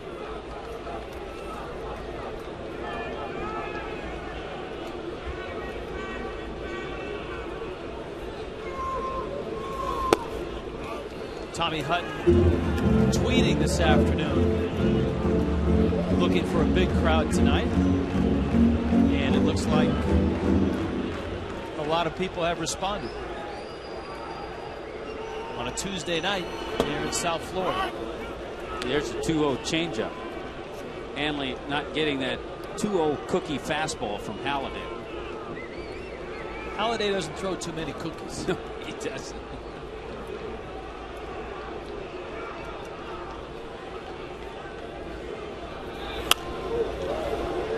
I'm sure he leads the league in fewest cookies allowed, if there is such a stat. We're going to have to do a little research because he doesn't walk many pitchers. No, in fact, noted baseball writer Jason Stark tweeted that he believes that's the first time that Halladay has ever walked an opposing pitcher. Of course, he pitched for a dozen years in the American League and would only face the pitcher in interleague play.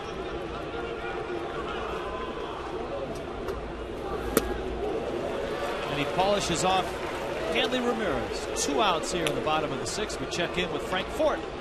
Thanks very much, Rich. You and Tommy were talking about the all-star caliber year that Gabby Sanchez is having. I'd like to point out a couple of reasons why.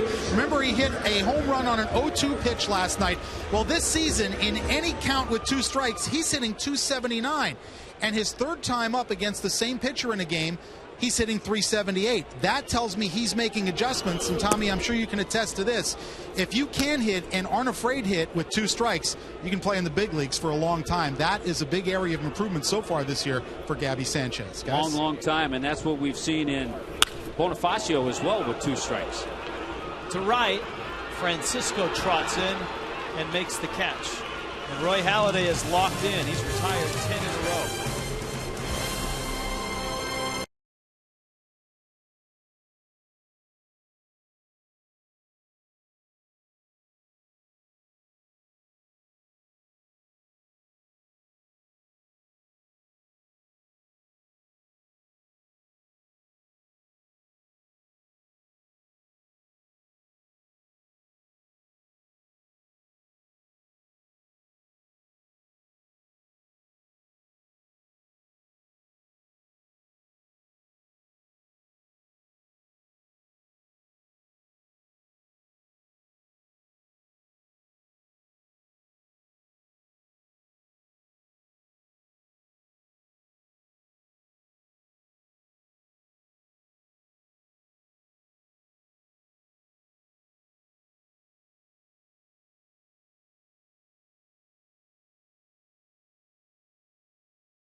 Players Club card at the stadium box office starting 2 hours prior to any Marlins home game and receive a $10 discount on up to 8 infield box seats. Offer cannot be combined and is subject to availability. Miccosukee Resort and Gaming, get in the game. Key moment in this game for Josh Johnson. At 101 pitches, he gets the top of the order. Jimmy Rollins, Shane Victorino, and Placido Polanco. This is a big inning for JJ. Probably his last inning. He'd like to finish off this top 3 in the order. And he starts it with a good curveball to Jimmy Rollins.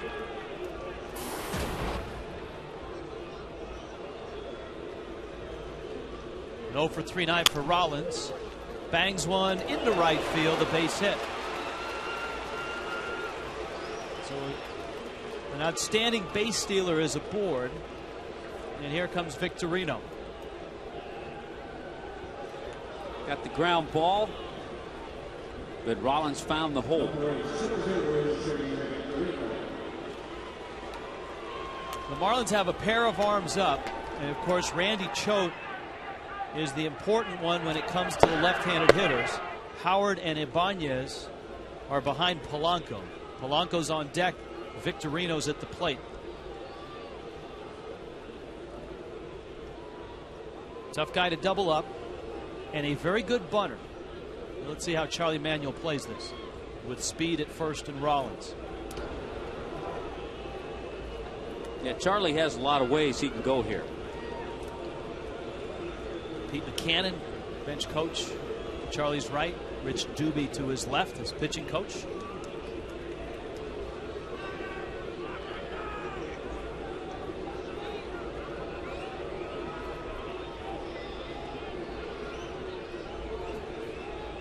Victorino squares.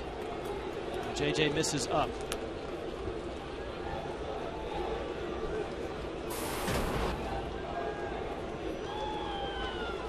Long look down to third base. That used to be Sam Perlazzo's spot. He's over at first base now.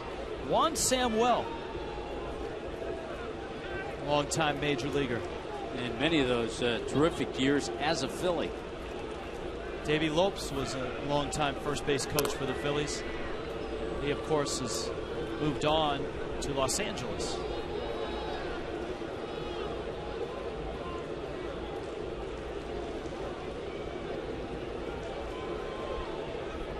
But his fingerprints on this team still remain. They're still a very good base running team, very good base stealing team. That's 2-0 now.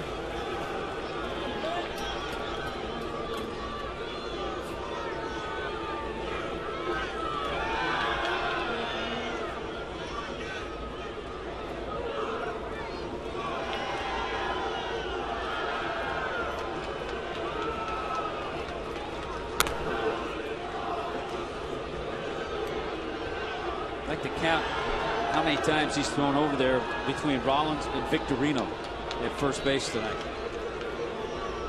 89% this year. Jimmy's always had a high percentage in stealing bases. 17 of 18 last year in an injury-shortened year. Josh can't throw a strike to Victorino, and that's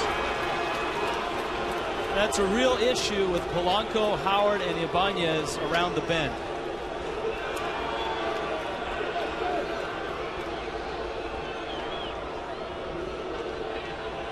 In the St. Louis game, it was the 8th inning that JJ could not get through.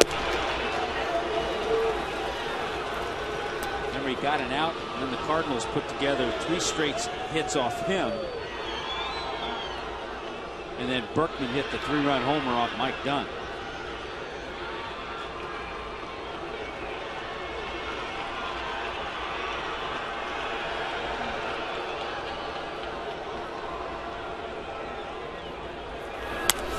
Victorino pops it up towards the line. Bonifacio is there, and he makes the catch. Rollins retreats to first, and a nice comeback by Josh Johnson to get that out.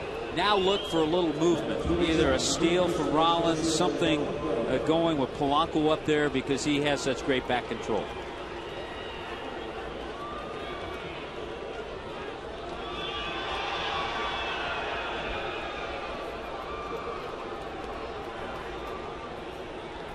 rare strikeout for Polanco his last time up. He's 0 for 3. Ryan Howard solo homer in the second inning, the only run for the Phillies. Emilio Bonifacio sacrifice fly in the third, the only run for the Marlins. Sweeping breaking ball for a strike. It's 0-1. Runners on, bases empty, 2 outs, 1 out, 2 strikes. Doesn't matter. Of course, when your average is at 360, you're up there in all of those categories.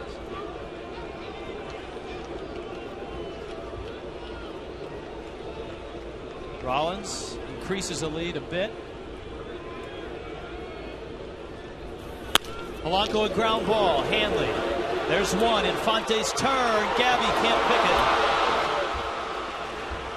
it. Now the question is, does Edwin leave JJ in to face Howard, or does he get the lefty specialist Choate to face the left-handed hitting slugger? In between, Gabby got that tough hop. The short hop's a much easier one to pick. That one that's out in front of you a little bit, a little tougher. I think if he picks it, they get the double play. Would have been close. Well, right now, Edwin staying put in the dugout. The Marlins will put the Howard shift on. It's a nice exchange of base runners, though, having Polanco with his 3 stolen bases rather than Rollins. Yeah, Polanco runs well, but not like Jimmy Rollins. So it's JJ against Howard with 2 outs in the 7th.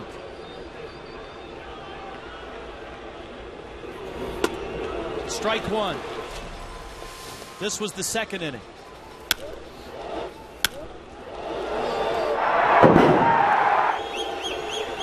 And that's how the Phillies jump to a 1-0 lead. That's the only run they've gotten off Josh Johnson.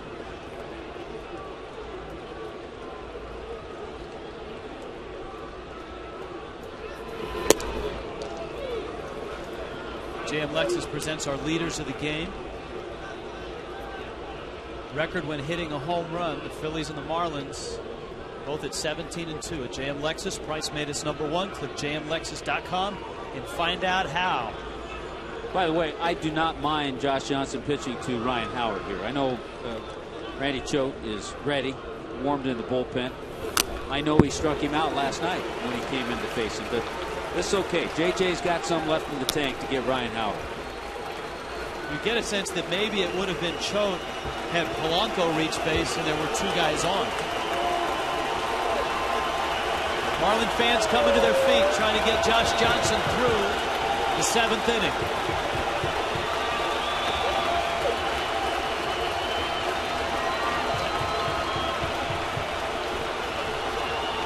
One-two coming. Struck him out.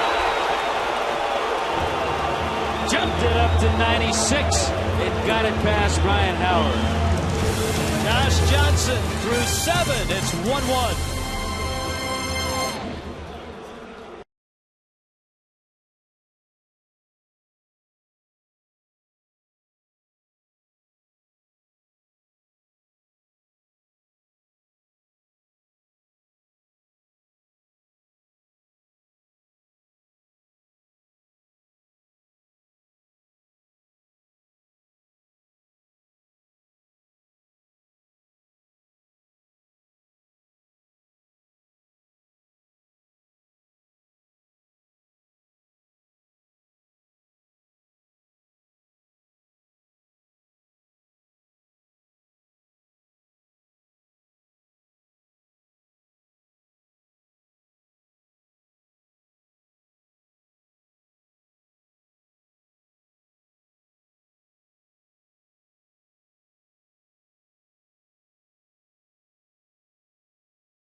Big night at the ballpark tonight. 1-1 game in the 7th. Greg Dobbs swings through a Roy Halladay changeup as we start the bottom of the 7th inning. Dobbs, Mike Stanton, and John Buck. It looks like Josh Johnson's night is over from the not only the reaction in the dugout, but the work going on in the bullpen. Halladay misses down low to Dobbs. It's 1-1. You notice Dobbs has had a game plan tonight. JJ looks on. Greg Dobbs has gone after the first pitch every AB. Singled his first time up. Takes in, and it's 2-1. So many times, Mike Dunn getting loose. The bullpen 7 times last year, 2 times this year, has blown leads for JJ. Be nice to see him now that he's out of the game. The ball club score here and get him a win this way. 3-1 pitch to Dobbs. Well, he got one to hit, and he missed it. Ibanez is out in the left. Makes the catch. Roy Halladay has retired 11 in a row. You can feel the buzz, the adrenaline, the energy. The new Marlins ballpark is a state-of-the-art venue unlike any other. Retractable roof, air-conditioned comfort, all overlooking downtown Miami. The new Marlins ballpark opening next spring. Catch the excitement. Call 1-877-411-2012. Stanton pulls it foul, or you can go to Marlins.com.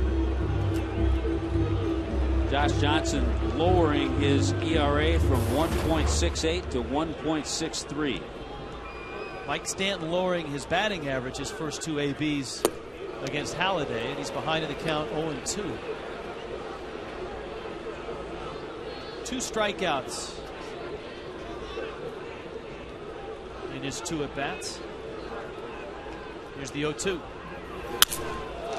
Broken bat and a ball up the middle at Orfield. Boy, that was dangerous for both the catcher, Dane Sardina, and Mark Carlson, the home plate umpire. Watch where the barrel of this bat goes. Yikes. Just a small portion of the handle remaining in the hand of Mike Stanton.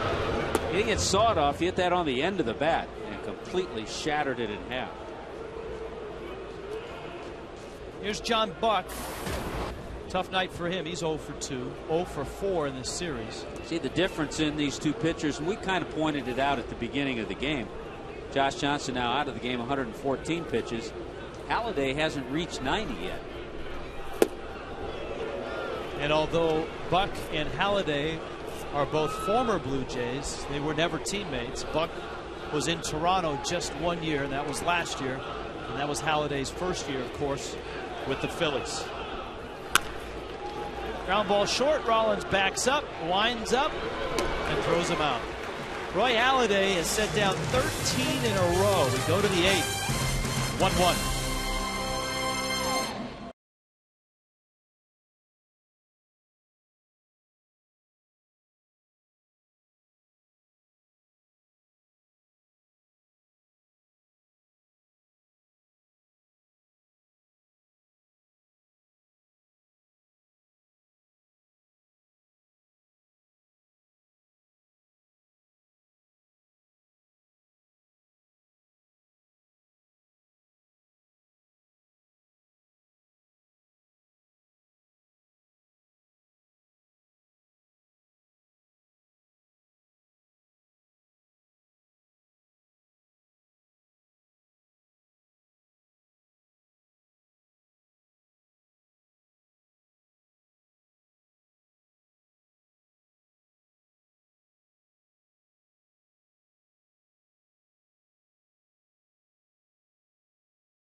this game, but with Frank Fort. Thanks, Rich. JJ, it was a tough game, obviously. Good pitching duel. Did you absolutely want to stay in there to face Howard for the last out? Oh, for sure. I looked over there to make sure I wasn't coming out. That was the only thing. Looked over one time and didn't see anybody, so I was pretty excited. The end result was good. 1 run, 7 innings against the Phillies. You'll certainly take that. How would you rate your sharpness? It looked like your slider was really breaking, and you might have had a little trouble commanding it exactly where you wanted it. Yeah, that's how it's been the last 2 outings. So I've been working on it, and I just got to nail it down in the next bullpen and see what happens. Hey, you got to talk about your at bat. That's the first time Halliday's ever walked an opposing pitcher, and you wind up scoring a run. Take him any way you can get him, especially against that guy. All right, thanks a lot for the time. Appreciate it. Josh Johnson, another excellent outing tonight, guys, holding the Phillies to 1 run through 7. Back up to you. Our thanks to Josh Johnson for stopping with that interview. Mike Dunn comes in out of the bullpen, and Dunn will start this inning. He gets Ibanez, the lefty, but of course we've seen Dunn. He's able to get lefties and righties out. The Marlins still have Randy Choate waiting in that bullpen if needed. And I think that's the luxury of having JJ go after Ryan Howard, get that final out. You preserve Choate if needed later in the game. Raul Ibanez doubled in the second, singled in the third. The Marlins finally got him out in the 6th. 4 hits in the series. And it's turned over to the Marlins bullpen. Tommy, the first 3 weeks of the season, the Marlins bullpen was the best in the big leagues. ERA, batting average against. Last couple of weeks, there have been some bumps in the road. Bumps in the road, blips on the screen. A little bit from Brian Sanchez. We saw some from Clay Hensley before he was placed on the disabled list. We haven't talked too much about Edward Mujica, who looked like we thought was going to go on the disabled list. Evidently a cramp behind that knee. And I don't know if he's available to pitch tonight, but he's down in the bullpen. Here's the 2-1 pitch. A chopper. Busy night for Gabby. Dunn gets over. Edward Mujica last night went down in a heap and had to be carted off the field, and it looked like a serious injury. But after the game, he was walking without a crutch or anything in the clubhouse. And you're right, he's in the bullpen right now and listed as day-to-day, which seems like a minor miracle, having watched him rolling around in pain and then taken off in an emergency vehicle. He had us checking the AAA roster for pitchers. Ben Francisco takes at the knees for a strike. Francisco's been on base all 3 times, hit by a pitch, walked, and singled. Of course, all those at bats against Josh Johnson.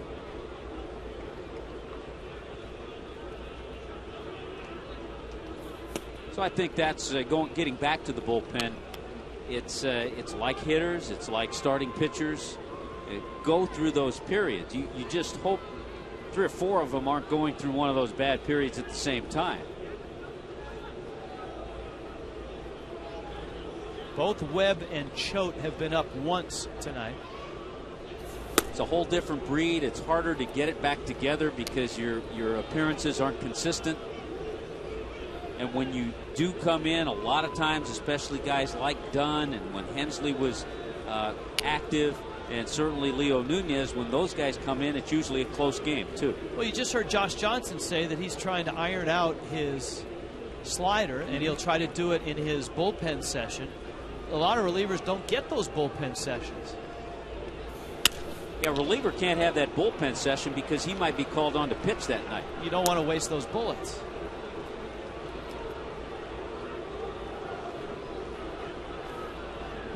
Antonio Bastardo in the bullpen.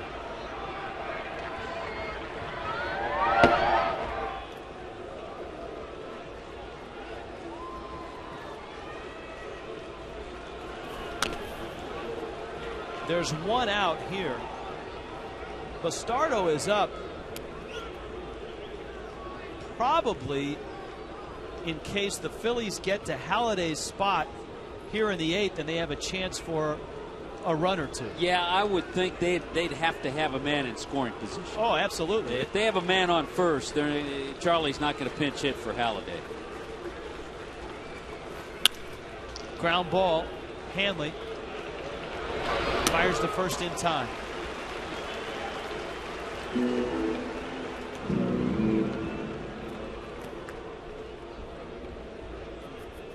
Mike Dunn gets 2 outs. Good job by the terrific athlete. We've talked about it. Signed as an outfielder with the Yankee organization. So you can see when he's out there, he pitches, but he doesn't look like a pitcher. He's an athlete. You forget that Mike Dunn, his path from the Yankees to the Braves mirrored that of Javier Vasquez, because Vasquez went from the Braves to the Yankees in the same trade.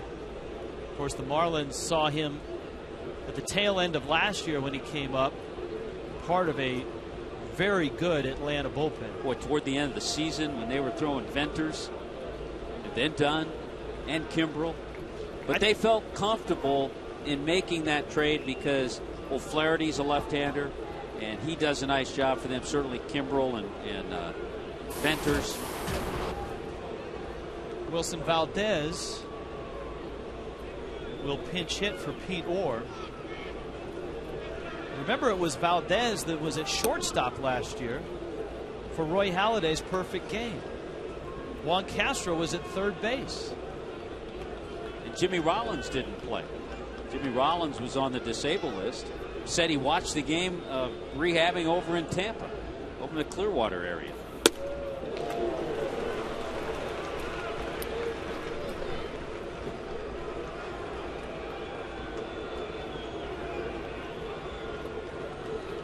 One ball, one strike. The catcher, Sardina, is on deck.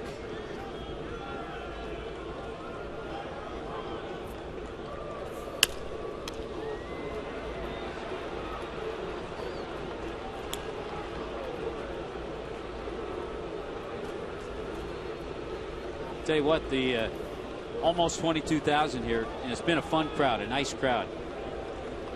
They've seen what they came for.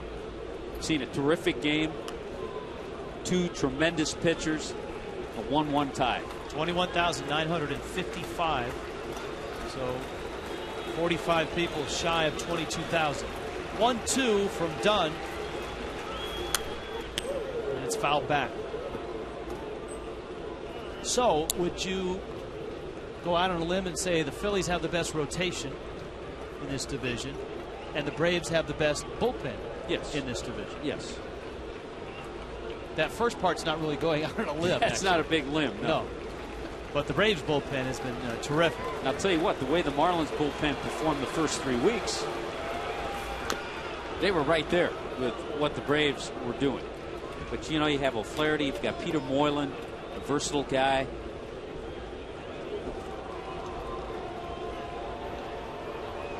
But Venters and Kimbrel at the end. You like Dunn and Choate, the 2 lefties that the Marlins have that they didn't have the last few years. 1-2 to Valdez. Got him. 1-2-3 inning for Mike Dunn. Roy Halladay comes back out. The Marlins in the bottom of the 8th, all tied with the Phillies at 1.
Didn't take long. Second inning, Ryan Howard with a shot to the opposite field, his 7th home run, his 30th career home run against the Marlins.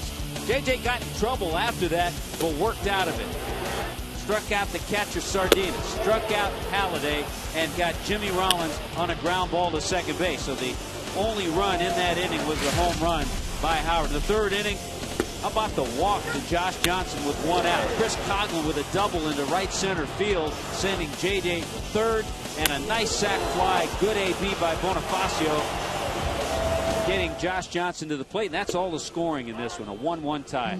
Marlins against Halladay here in the 8th have 8-1-2. Infante, the pitcher's spot, and then Chris Coughlin. Valdez stays in the ball game, and he's at second base. Infante lays off a breaking ball. You mentioned earlier, Rich, Infante not very good numbers against Halladay. He's not had good swings against him tonight. Twice he's bounced out. Takes a rip at a fastball and fouls it back.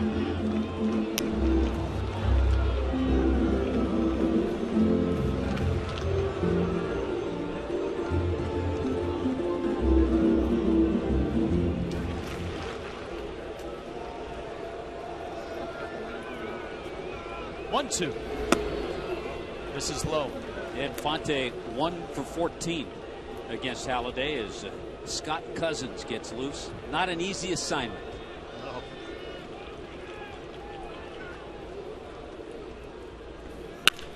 Sharp ground ball. Rollins bobbles and throws wide. He's safe at first.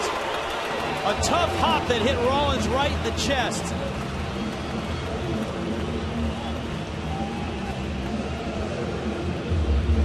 It's only the 3rd error of the year for Jimmy Rollins. Kind of came up on him. He still had time, but now he throws wide and pulls Howard off the bag.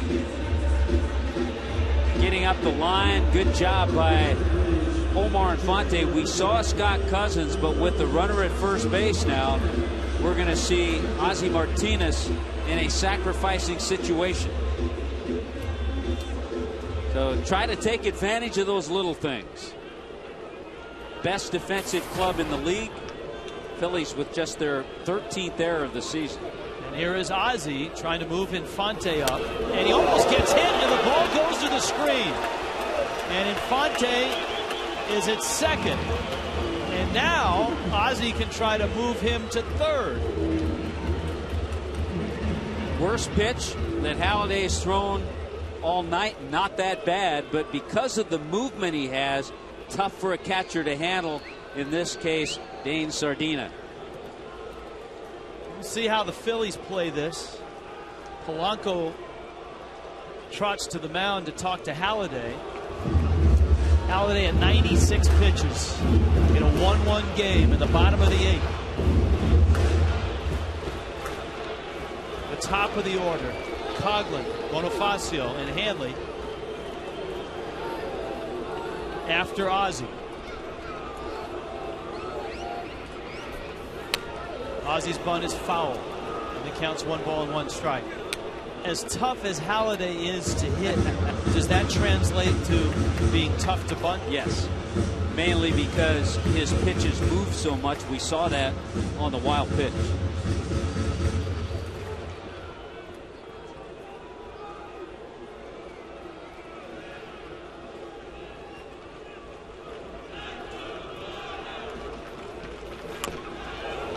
Ozzie may have caught his hand. Yeah, you could hear it hit the bat, but also might have caught part of his finger.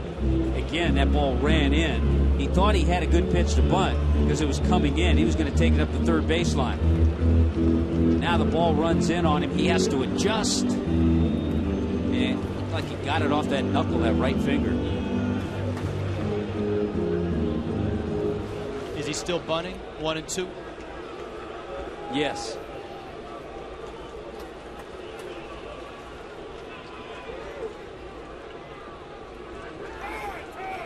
The Phillies think so. I love how Mark Carlson, the home plate umpire, pointed straight down to Dane Sardina to make sure Halladay knew it was Sardina who asked for time. And not Ozzie. Not the rookie. good move on Mark Carlson's part. And Ozzie says, well, hey, if he can get time, I can get time.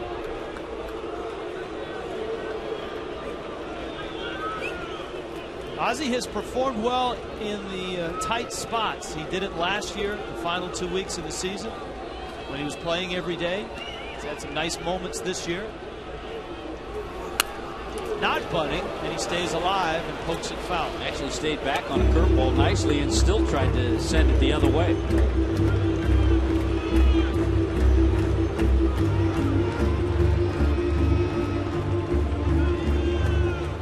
Polanco at third was in on the grass. Now after he saw Ozzie Martinez swing at the 1-2 pitch, he moved back. Ozzie, a ground ball to the right side, and it moves Infante to third. This little guy knows how to play. He knows what to do in a baseball game. Great job by Ozzie Martinez.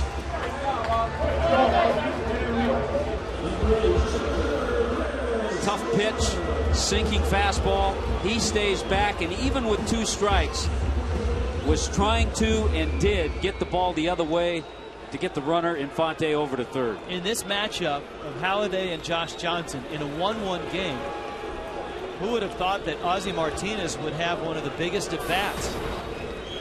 The infield creeps in now, and it's Coghlan against Halladay. Chris is 1 for 3.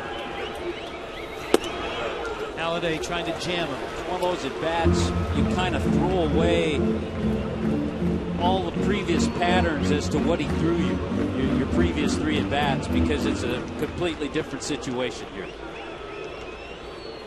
Infield in. Halladay. That's down low.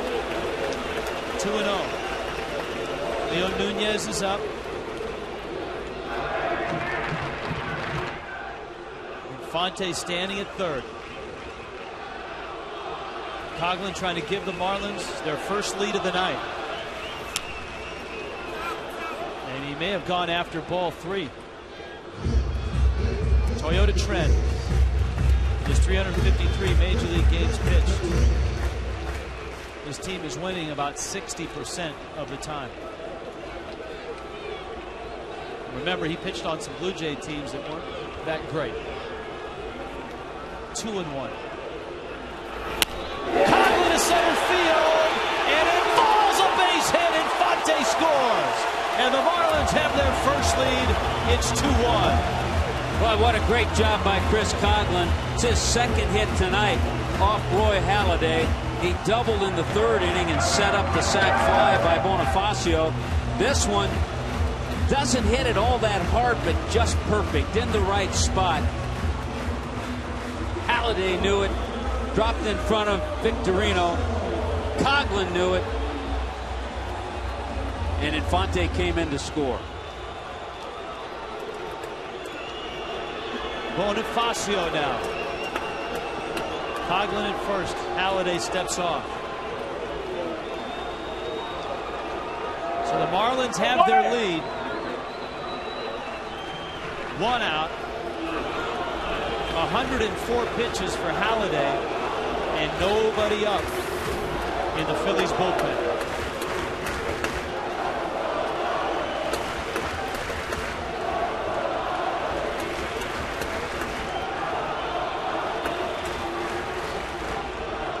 Runner goes, hit and run, ground ball. Valdez has it and throws out Bonifacio. So Hanley gets an AB with a runner in scoring position and 2 outs here in the bottom of the 8th. I like that. I like the fact that Edwin had a little movement there, had Coghlan on the run with Bonifacio up there. He made contact, almost was able to sneak it through. And now Charlie Manuel is going to go out and talk with Halladay before he matches up with Hanley Ramirez.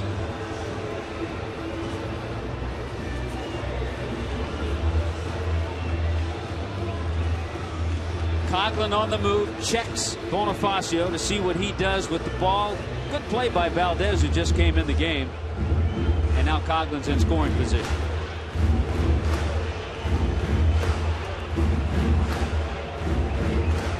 .105.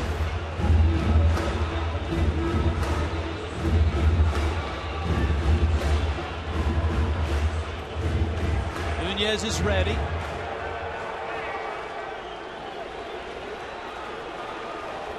(8-9-1) scheduled for the Phillies in the ninth. Not there yet, though. Hanley has a chance to stretch this lead. With good speed at second, Chris Coghlan. One of those moments that could turn things around. Certainly help the ball club if Hanley got a big hit, but I think would really help him in this situation to get a big hit and drive in Coghlan.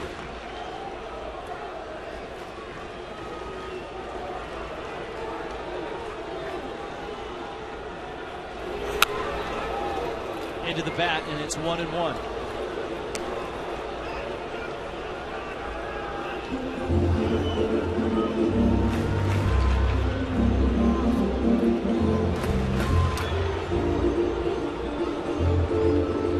Hanley has not put a ball in play tonight.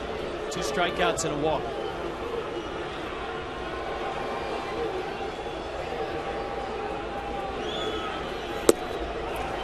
Halladay misses low, and the Phillies bullpen is now active. Bastardo, second time he's been up.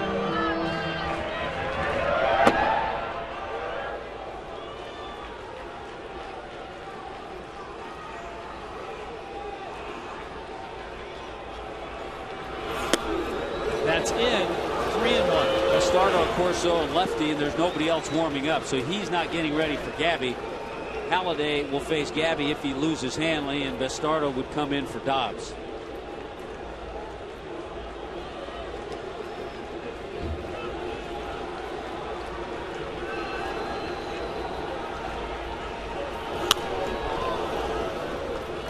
Hanley gets tied up, and it's 3-2.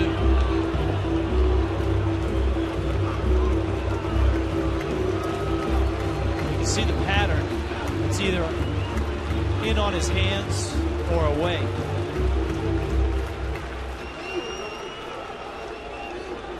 Chris Coghlan delivered the run. Omar Infante reached on a rare Philly error, a tough hop for Jimmy Rollins, and then he threw it away at first.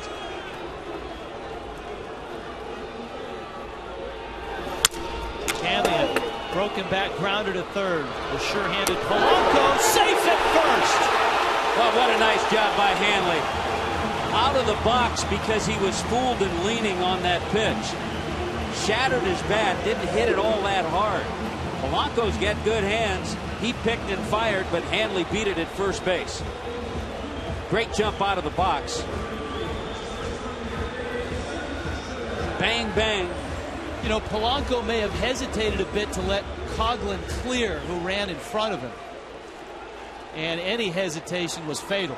A little distracted. A couple of extra skips. So it's Gabby. And Halladay now is deep into this one.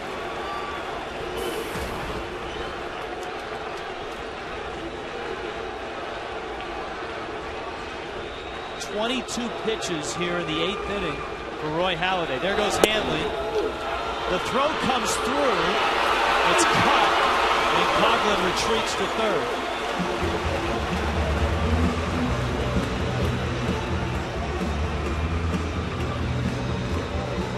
They can see what the second baseman Valdez was doing. Hanley was going to probably steal this, so he comes in front of the bag to catch that ball and not let it skip by him.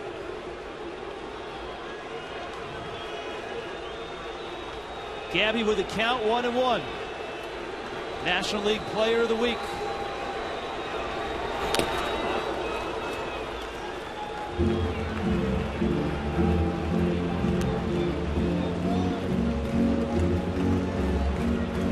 Of course, a great homestand.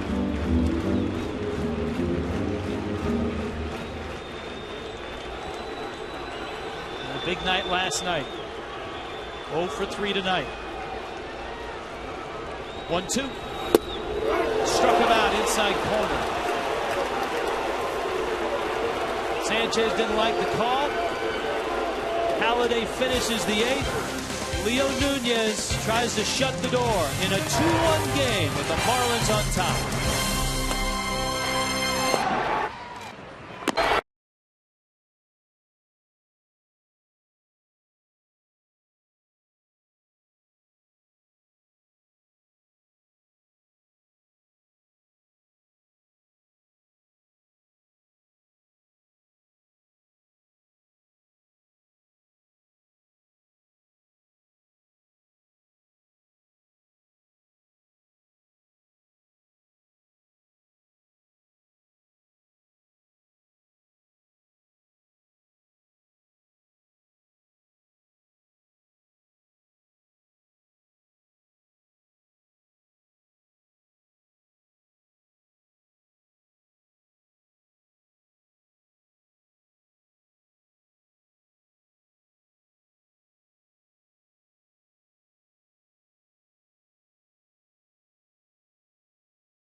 course, Ozzie Martinez had a hand in it as well, moving Omar Infante from second to third. And Leo Nunez is out of the Marlins bullpen. He'll try to save this ball game. 8-9-1 in the Phillies order. Going to get a couple of pinch hitters, Ross Glode and then John Mayberry Jr. Glode, of course, one of the premier pinch hitters in the game. Nunez fires a fastball for a strike. A Marlin for a season. Glode back in 2009 had 21 pinch hits for the Fish, and that led the major leagues. He's had a good season thus far for the Phillies. These are the two guys. They're coming off the bench. They're not as warm. They haven't been in the game. You'd love to get these two guys before you get to the top of the order with Jimmy Rollins. 1-2. Last time out for Leo Nunez was about 4 days ago. Well rested.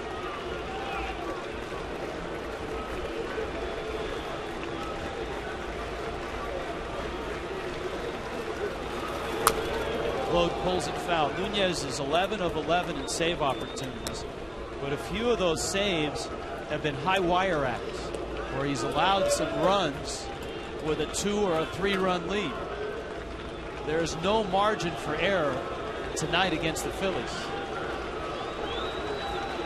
And a closer doesn't work with a net.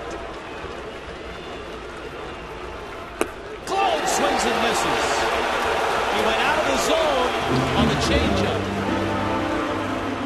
Good fastballs, a good changeup to put away a top-notch pinch hitter, Ross Glode. There's a pitch. You keep it in that spot, you're going to have a lot of success. The only pitcher with more saves than Leo Nunez is Houston Street. He's at 12. There are a couple of others tied with Leo at 11.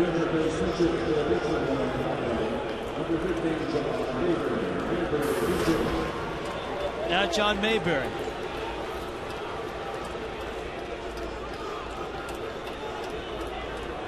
Last night Mayberry had a pinch hit late in the ball game.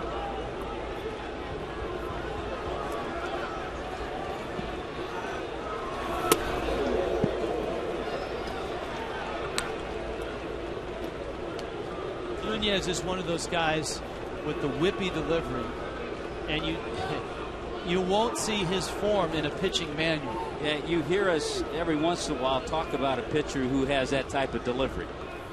That arm has that whip action. He's not a big guy. Now, he doesn't weigh a lot. He's thin.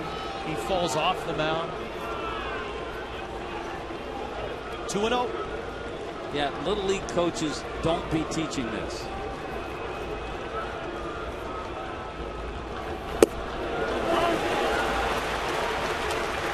Mayberry taking all the way on that pitch.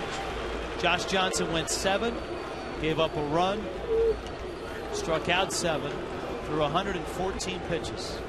Mike Dunn a scoreless 8th, and Nunez has the 9th.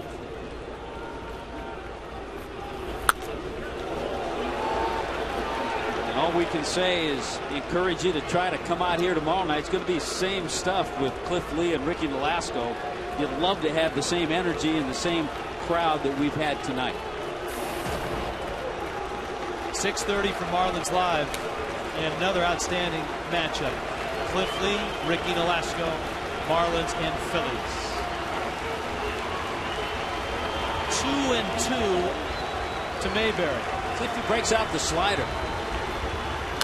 Oh, he came in with a good fastball, 95. Don't think we've seen the slider yet.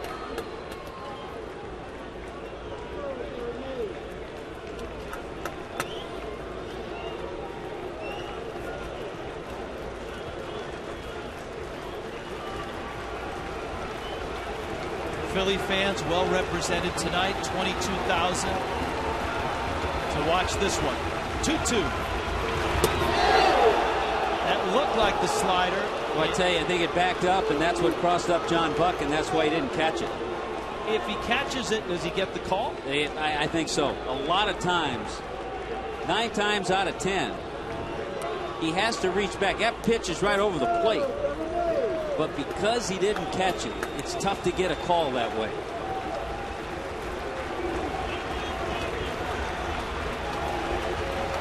Three-two coming.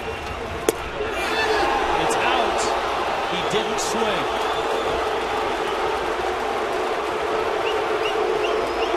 Tying runs on base. And now you get to the top of the order with Jimmy Rollins, Shane Victorino on deck.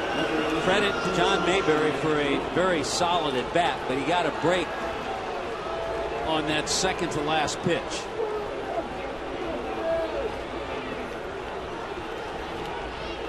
So here's Rollins.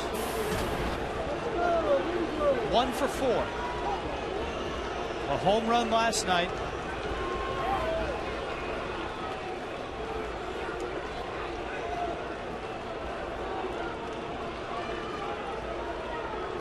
For the last 10 days, he's been the Rollins of old. Ground ball, Infante cuts it off, flips to first. Mayberry's in scoring position. There are 2 outs, and here comes Victorino. Somehow, Rich, you knew it would come down to this. Runner in scoring position, representing the tying run. Victorino, who doesn't walk much. He swings at most anything.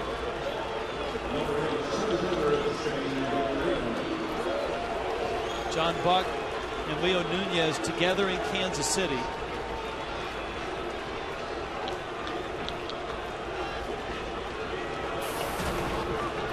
Victorino against Nunez in his career is 1 for 8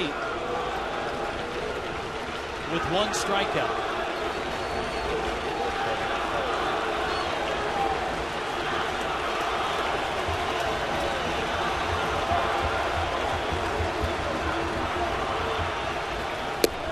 Change up a strike. Real key from Victorino is to get ahead to him, because he will swing at a pitch that's out of the zone if you get ahead.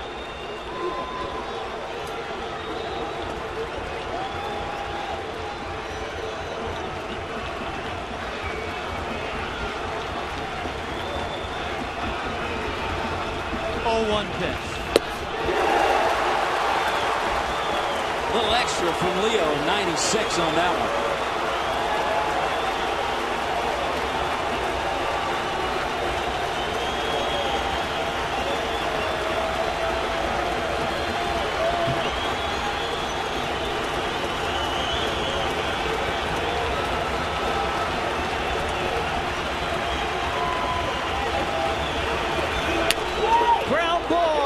Has it. Nunez there. Ball game. The Marlins beat the Phillies, and they beat Roy Halladay. And this series is even at a game apiece.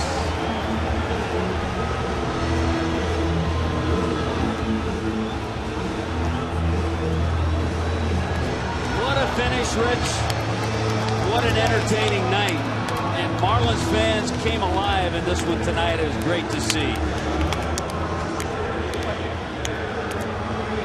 These 2 teams have played 4 games, and they've split them right down the middle.